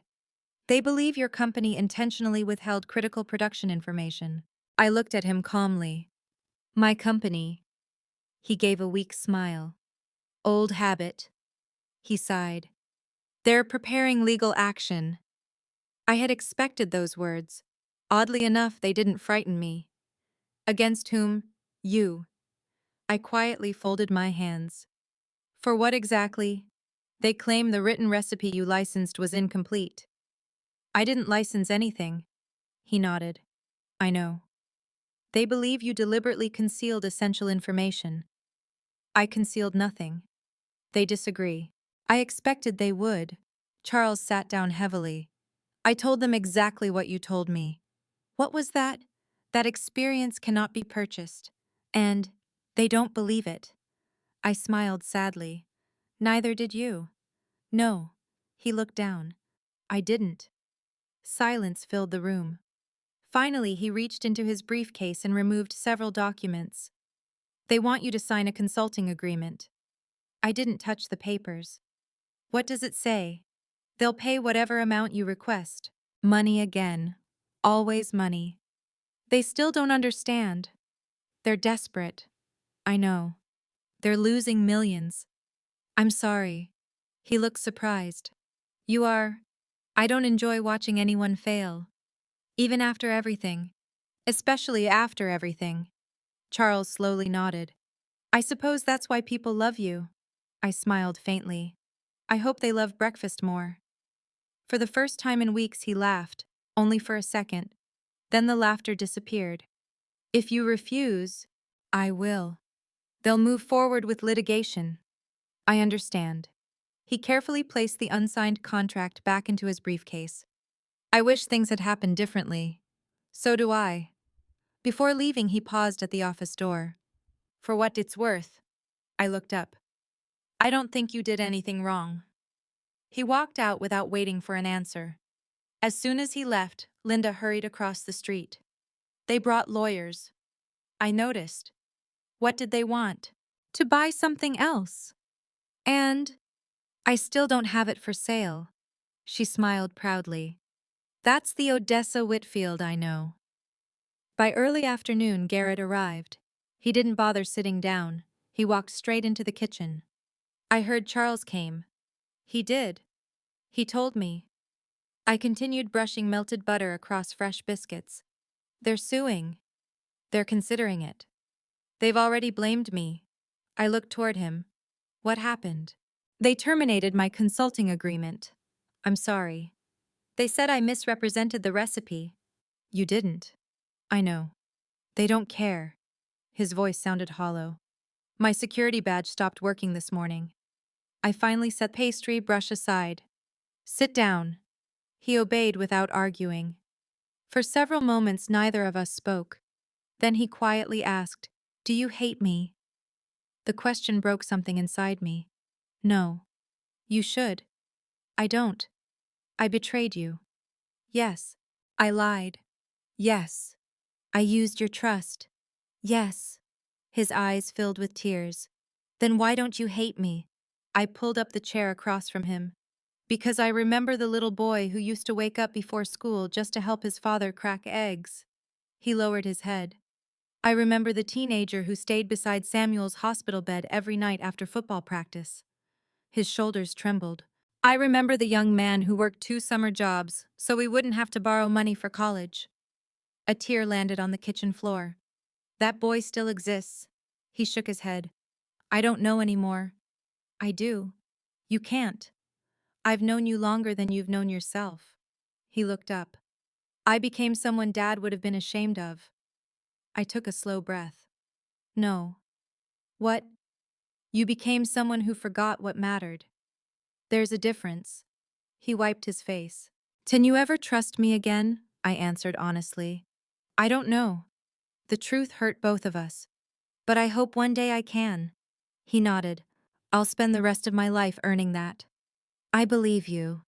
Those 4 words seemed to surprise him more than anything else. You still believe me? I believe you finally stopped lying to yourself. Late that afternoon, a television news van parked outside Whitfield Kitchen. Then another. Soon reporters lined the sidewalk, microphones, cameras, satellite trucks. Emily peeked through the blinds. They're everywhere. I see. They're asking if you'll make a statement. I already have. No. She smiled. They want one on camera. I shook my head. My customers came for breakfast. Not a press conference. Instead of walking outside, I carried another tray of biscuits into the dining room. The cameras filmed through the windows as I greeted regular customers exactly the way I always had. Earl extra gravy. You know me too well. Mrs. Jenkins, your usual oatmeal. Please. A young reporter finally stepped inside. Mrs. Whitfield. Yes. Would you like to respond to the corporation's accusations? I smiled politely. I already am. She looked confused. How? I pointed toward the dining room. By doing the work. She waited for something dramatic, something angry, something headline-worthy. Instead, I simply picked up another basket of biscuits and carried it to a waiting family. The next morning, every newspaper in eastern Tennessee published the same photograph. Not of lawyers, not of contracts, not of Charles Benton, not even of Garrett. The photograph showed me placing warm biscuits onto a table while smiling at a little boy who couldn't have been older than 6. The headline read, while others argue over recipes. Odessa Whitfield keeps serving breakfast. Samuel would have loved that headline. And somehow, I had a feeling the real battle was only just beginning. The lawsuit arrived on a gray Monday morning, not with raised voices, not with television cameras, not even with anger. It came in a plain, certified envelope that the mail carrier handed to Emily while I was pulling the first tray of biscuits from the oven. "Miss Odessa," she called gently. "This one's marked urgent." I wiped my hands on my apron before accepting it. The return address belonged to a Nashville law firm. I already knew what was inside before I opened it. Across the top of the first page, bold letters read, "Notice of Civil Action." The plaintiff was Hearth and Harvest Restaurants. The allegation was exactly what Charles had warned me about. They claimed I had knowingly withheld essential production information after licensing my recipe, causing the company substantial financial losses. I read every page without speaking. When I finished, I carefully folded the documents, slipped them back into the envelope, and placed them beside the cash register. Emily looked worried. "Are you okay?" "I will be." "Aren't you angry?" "I don't have time to be." I glanced toward the dining room. "Our customers are hungry." Within an hour, word had spread through town. That is another thing about small towns. Secrets travel faster than storms. By lunchtime, nearly every regular customer knew about the lawsuit. What surprised me wasn't their curiosity, it was their loyalty. Earl Thompson stood first. "If they think we're eating somewhere else," he laughed, "they're crazier than I thought." The Johnson family nodded. "So are we." One by one, familiar voices echoed through the dining room. "We're with you, Odessa. This place raised our kids. They can't sue 40 years of kindness." I smiled gratefully. "Thank you. But let's not spend breakfast talking about lawyers." The room relaxed. Conversations returned to grandchildren, church suppers, football scores, and gardens. Exactly the way Samuel would have wanted. That afternoon, I drove to see an attorney recommended by our accountant. His office occupied the second floor of an old brick building overlooking the courthouse square. His name was Benjamin Carter. He looked to be in his early 60s, with silver hair, reading glasses balanced low on his nose, and the calm voice of someone who preferred listening to talking. After introducing ourselves, he carefully read every page of the complaint. When he finished, he leaned back in his chair. "Mrs. Whitfield, please, call me Odessa," he smiled. "Odessa. This lawsuit assumes one important fact." "What fact?" "That you intentionally concealed information required under the agreement." "I didn't." "I believe you." He tapped the contract. "But beliefs don't win cases." "Evidence does." I nodded. "So what evidence do we have?" He opened another folder. "The complete written recipe you originally created." "I have that." "The photographs your son copied." "They're identical." "Exactly." He smiled. "That's actually helpful." I frowned. "It is. If every written page was delivered exactly as written," he tapped the paperwork, "then they have a difficult time arguing you failed to provide what was actually documented." I slowly began to understand. They bought everything that existed on paper. "Correct. But," he looked at me carefully, "I need you to answer one question honestly." "Of course." "Is there a hidden ingredient?" "No." "A secret measurement?" "No." "Another notebook?" "No." He folded his hands. "Then what exactly wasn't written?" I looked down at my own hands. For a long moment I couldn't find the right words. Finally I answered, "My grandmother." He blinked. "I don't follow." "I spent 15 years beside her. I ruined hundreds of batches.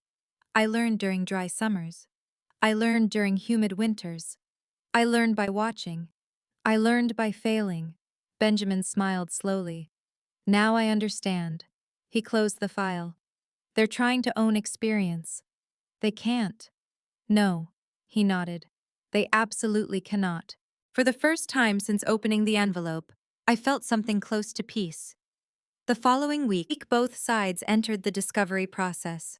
Boxes of documents changed hands: financial records, contracts, emails, advertising materials, recipe copies, everything. Garrett voluntarily provided every communication he had exchanged with Hearth and Harvest. He didn't try to protect himself.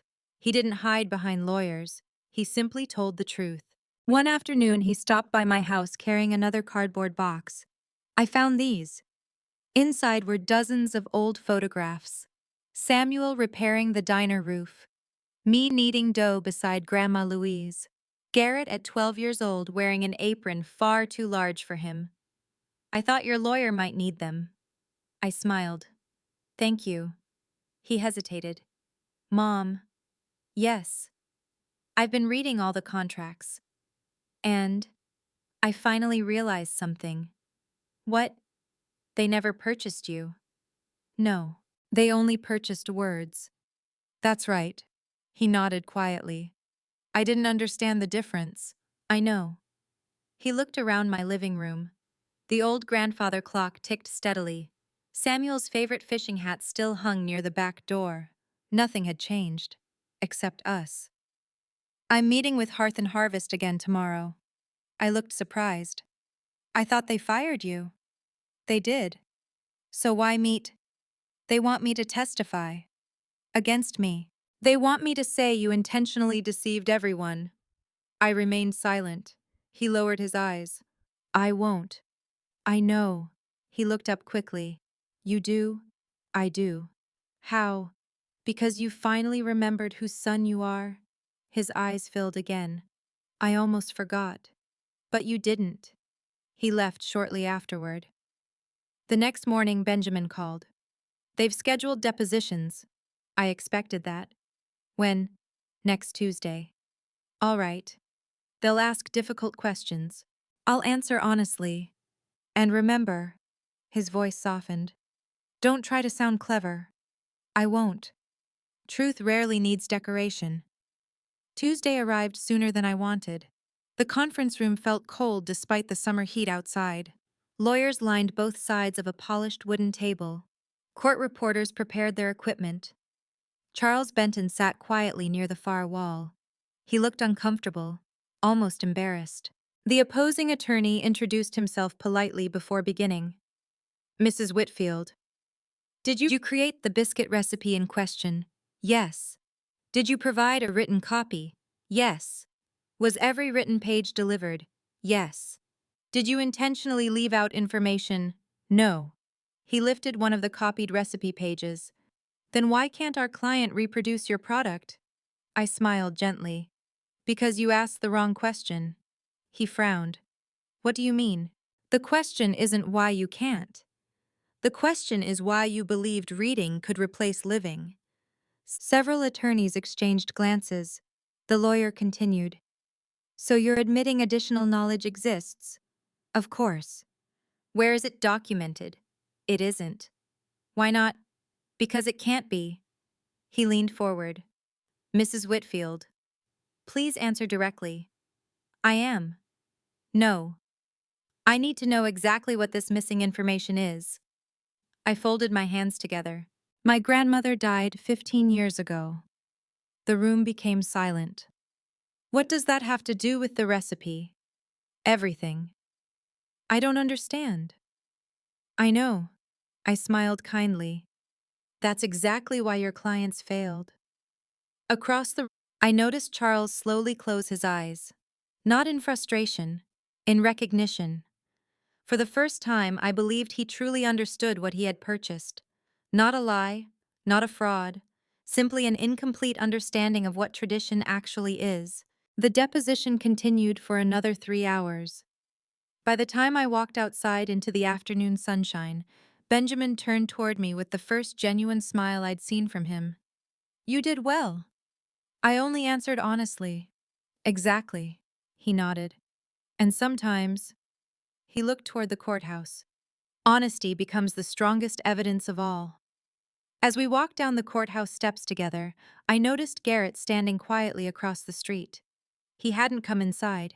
He simply waited, not as a businessman, not as someone expecting forgiveness, just as a son hoping his mother would make it safely through another difficult day. For the first time in many months, I gave him a small smile. He smiled back. Neither of us spoke. We didn't need to. Some conversations begin long before a single word is spoken. The courtroom was quieter than any church I had ever entered. Not because there were fewer people, because everyone seemed to understand that something larger than a business dispute was about to be decided. On one side sat the attorneys representing Hearth and Harvest restaurants. Behind them were corporate executives, shareholders, and consultants who had spent months trying to recreate my biscuits. On the other side sat Benjamin Carter, his legal assistant, and me. Garrett sat several rows behind us. He had not been asked to sit with either side. In many ways, that was exactly where he belonged. He had helped create the problem. Now he could only watch the truth unfold. Charles Benton entered just before the hearing began. When our eyes met, he gave me a respectful nod. It wasn't the greeting of a businessman trying to win. It was the greeting of a man who had learned an expensive lesson.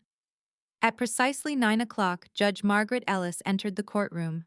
Everyone stood. She was known throughout eastern Tennessee for two things.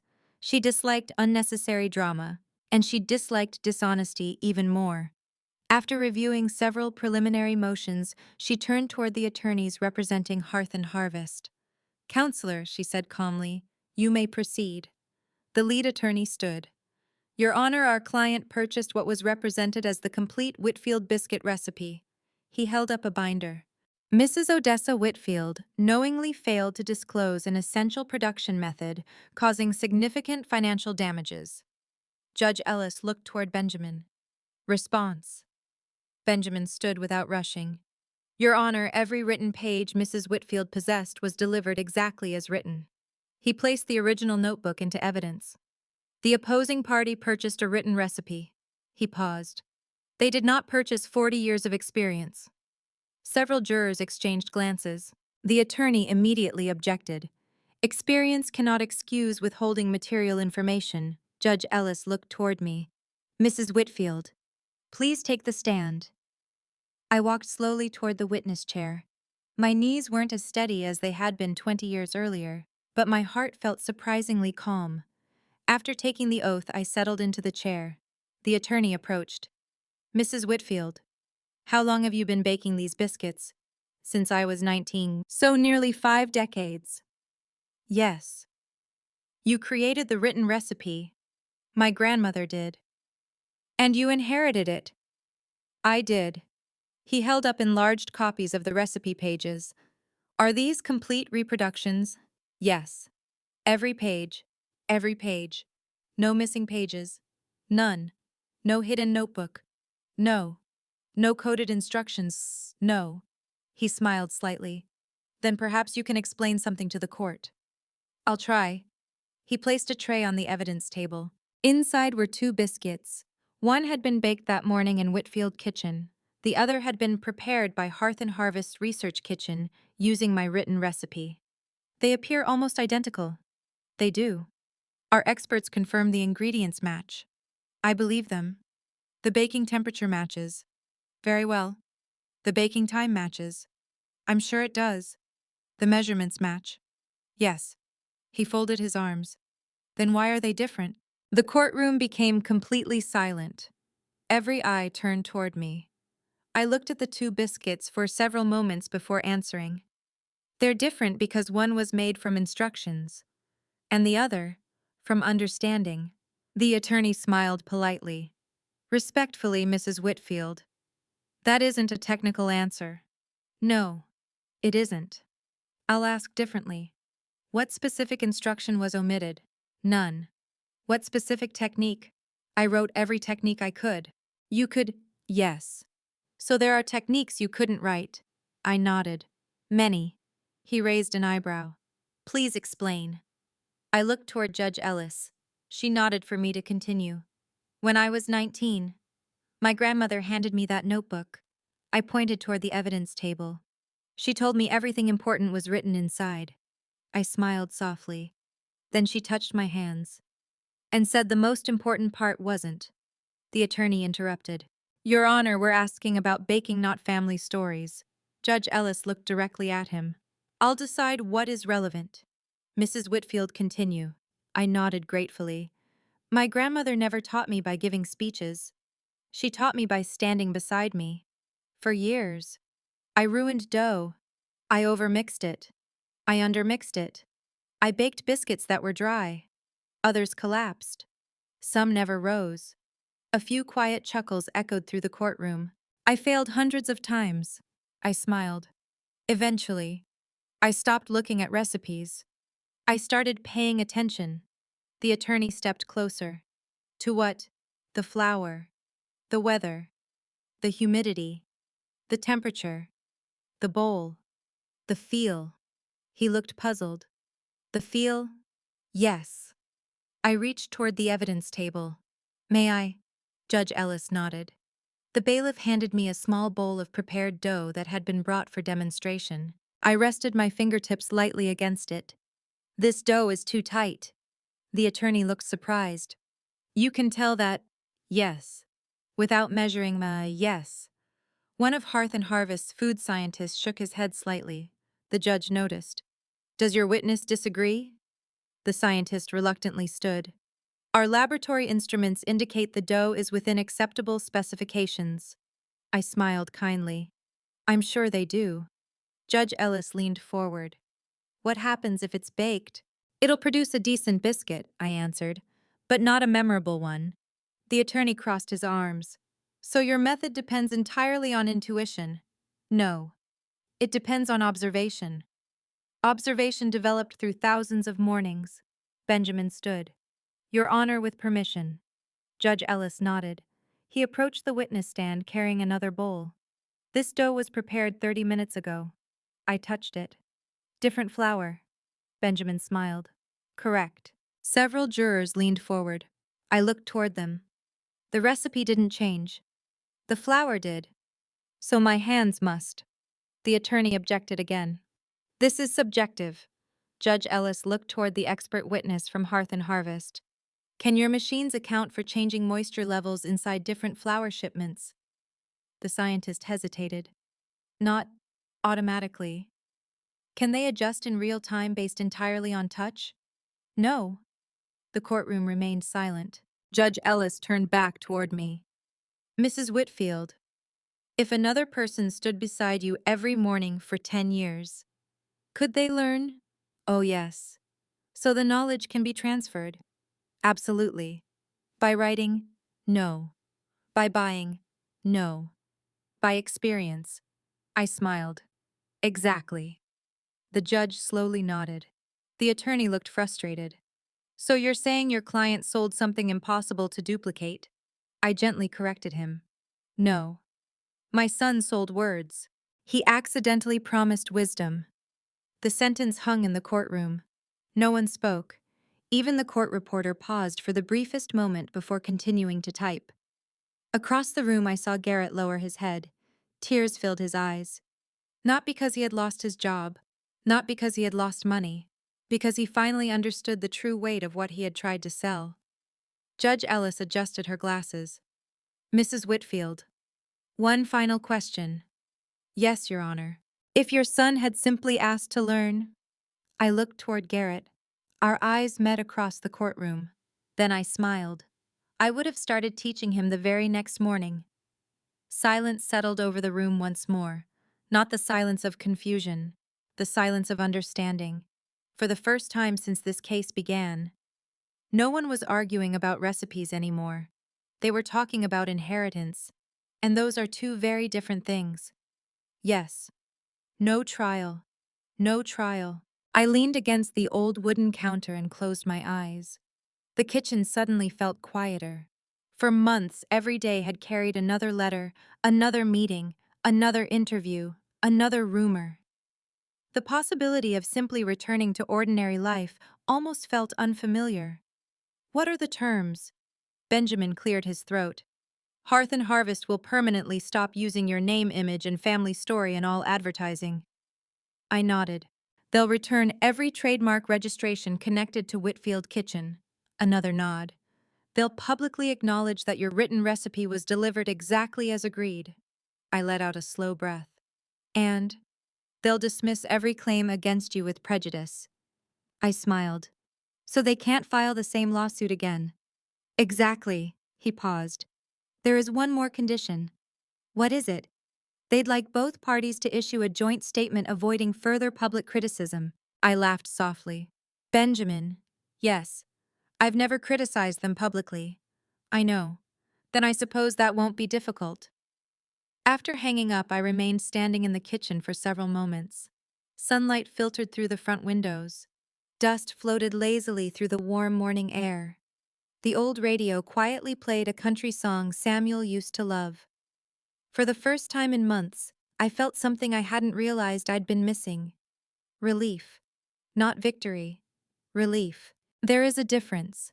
Victory usually requires someone to lose. Relief simply means the fighting is finally over. The news spread quickly.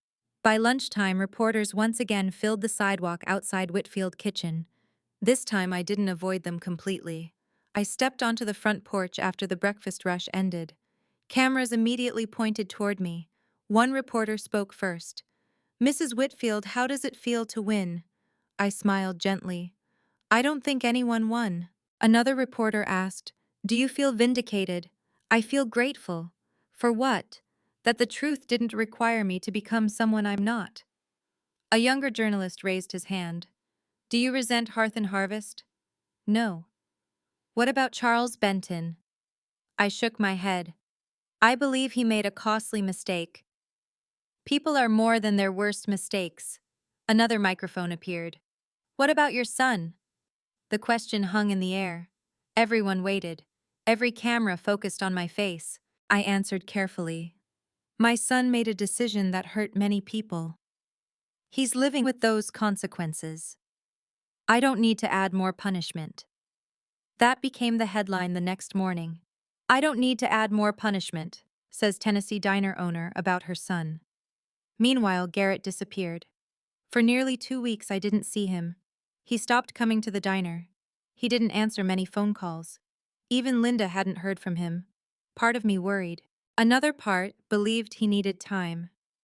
Sometimes people cannot begin rebuilding until they've allowed everything false to collapse first. One rainy evening, I heard a knock on my front door. When I opened it, Garrett stood on the porch holding a cardboard box. He looked thinner than before. The confidence that had once filled every room he entered had vanished. In its place stood something quieter.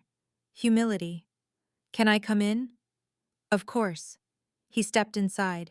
Without saying a word, he placed the box on my kitchen table. "What's this?" "Everything."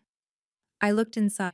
Corporate awards, executive plaques, framed certificates, business school honors, expensive watches, a gold company lapel pin, even the crystal trophy he'd once been so proud to display. "I don't understand." "I sold almost everything." I looked up. "Why?" "I didn't earn any of it honestly anymore." I frowned. "You earned your education." "I know." "You earned your promotions." "I know. But I stopped earning the man I wanted to be." He sat quietly. "I kept thinking success meant collecting titles." He looked around the familiar kitchen where he had grown up. "I forgot that character doesn't come with promotions." I poured 2 cups of coffee. Neither of us spoke for a while. Finally, he slid an envelope across the table. "I want you to have this." "What is it?" "The remaining money." I didn't open it. "I don't want it." "You should."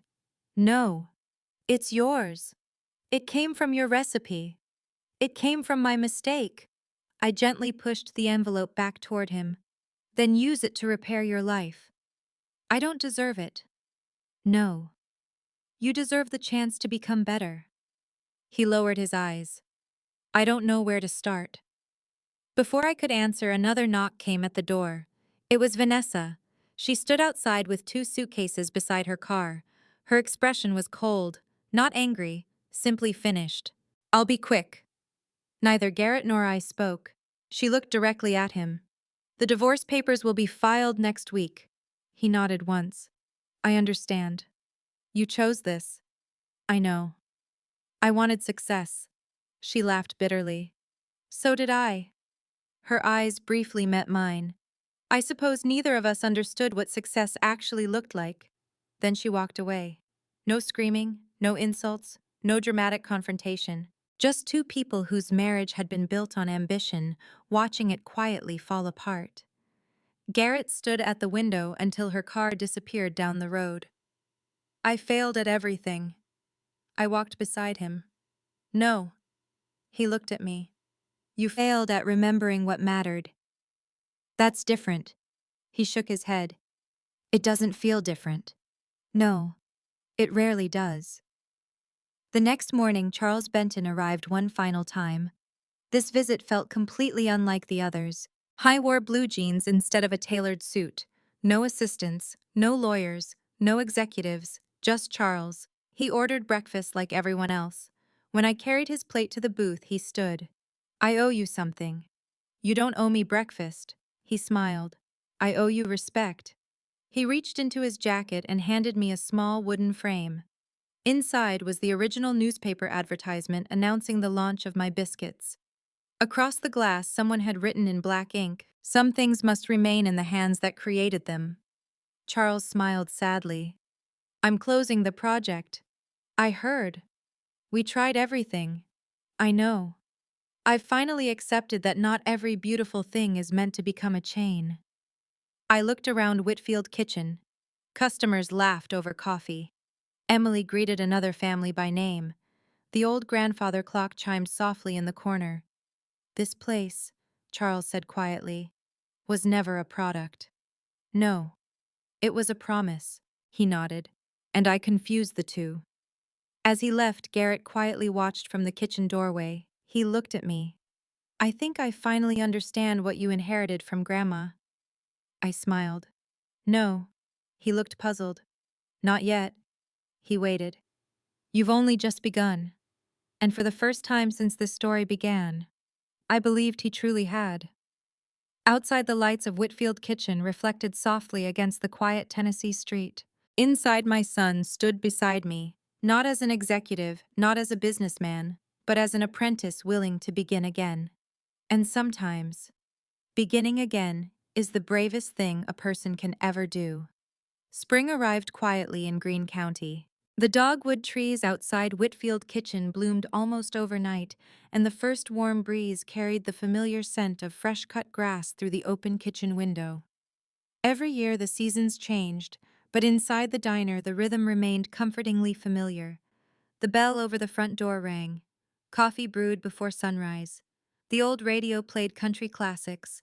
And every morning at exactly 4:30, two aprons hung beside the kitchen door instead of one. Garrett had never missed a morning in almost 7 months, not once. Some days he arrived before I did. Other mornings I found him sitting on the back steps with a cup of coffee, quietly watching the sun climb over the Tennessee hills. He no longer asked when he would finally learn the secret. That question had disappeared somewhere along the way. Instead, he asked different questions. Does this flour feel different from yesterday? Should we let the butter stay colder this morning? Do you hear how quiet the mixer sounds today? Those were the questions of someone who had stopped chasing shortcuts. Those were the questions of a baker. One Monday morning, Henry Lawson walked through the back door carrying a paper sack. I brought peaches. I smiled. You spoil us. No, he chuckled. I spoil myself. I know you'll turn them into cobbler. He watched Garrett rolling dough across the old wooden table. Instead of speaking, Henry quietly leaned against the wall and observed. Garrett didn't even notice him. His entire attention rested on the dough beneath his hands. He paused for just a second, added a splash of buttermilk, folded the dough gently, waited, then folded it once more. Henry looked toward me. He didn't say anything. He didn't have to.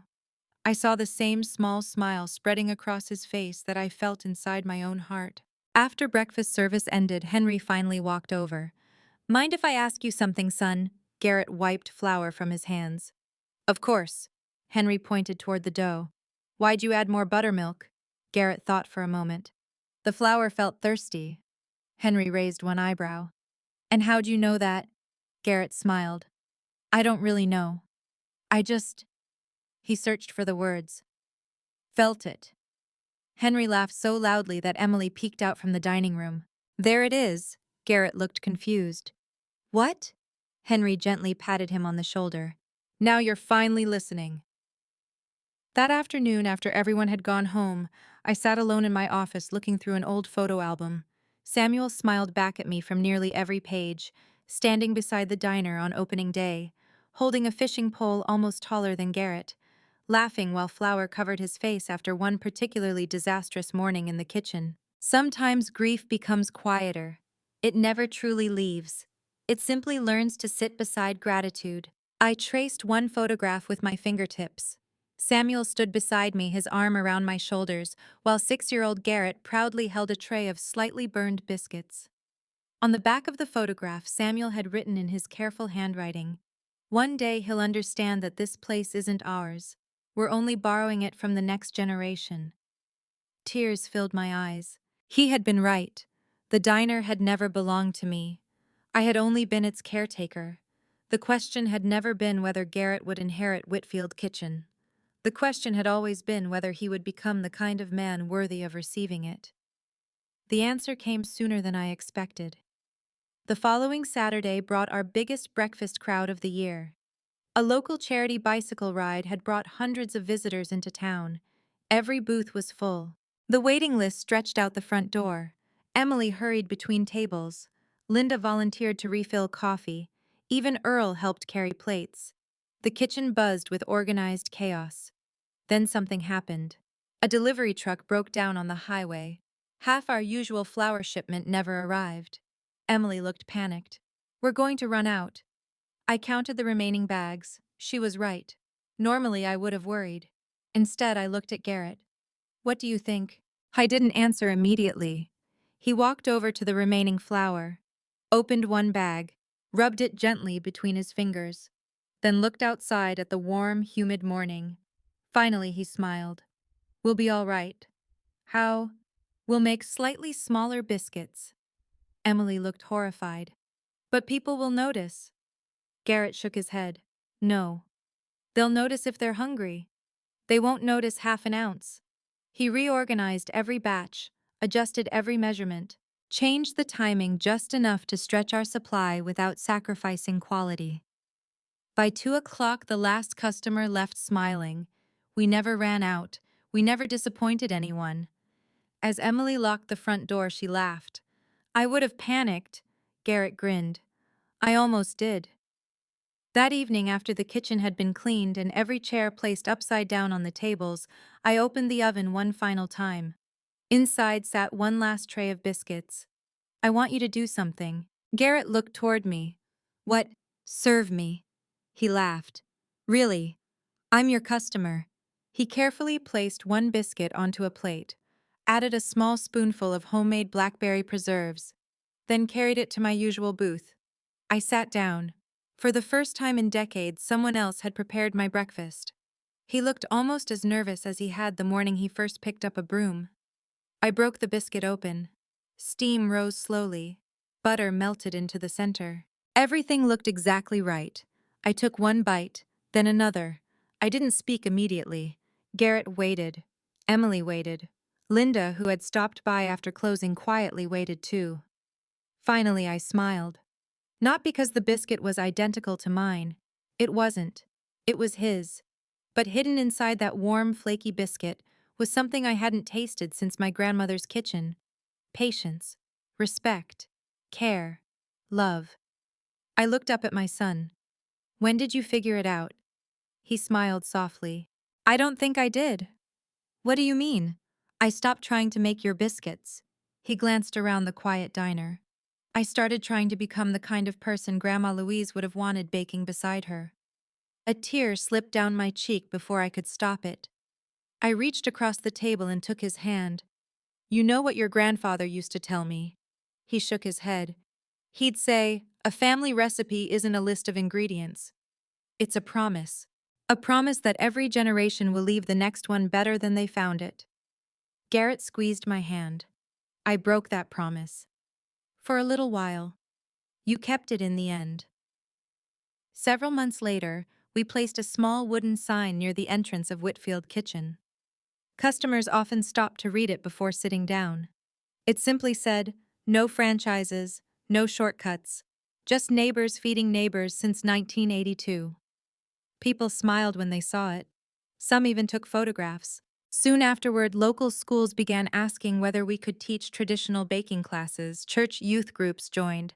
Grandparents brought grandchildren. Instead of selling a franchise, we opened our kitchen. Instead of protecting a secret, we shared a tradition. Not through notebooks, not through contracts, through mornings spent side by side. Sometimes I still catch Garrett standing in front of my grandmother's old recipe notebook. He smiles, then walks right past it, because now he knows the truth. The most important step was never hidden inside those pages. It was always waiting inside the person willing to show up before sunrise, sweep the floor without complaint, serve others before themselves, and keep learning long after they believed they knew enough. That was the real inheritance. Not the biscuits, not the recipe, not the diner, the character required to deserve them.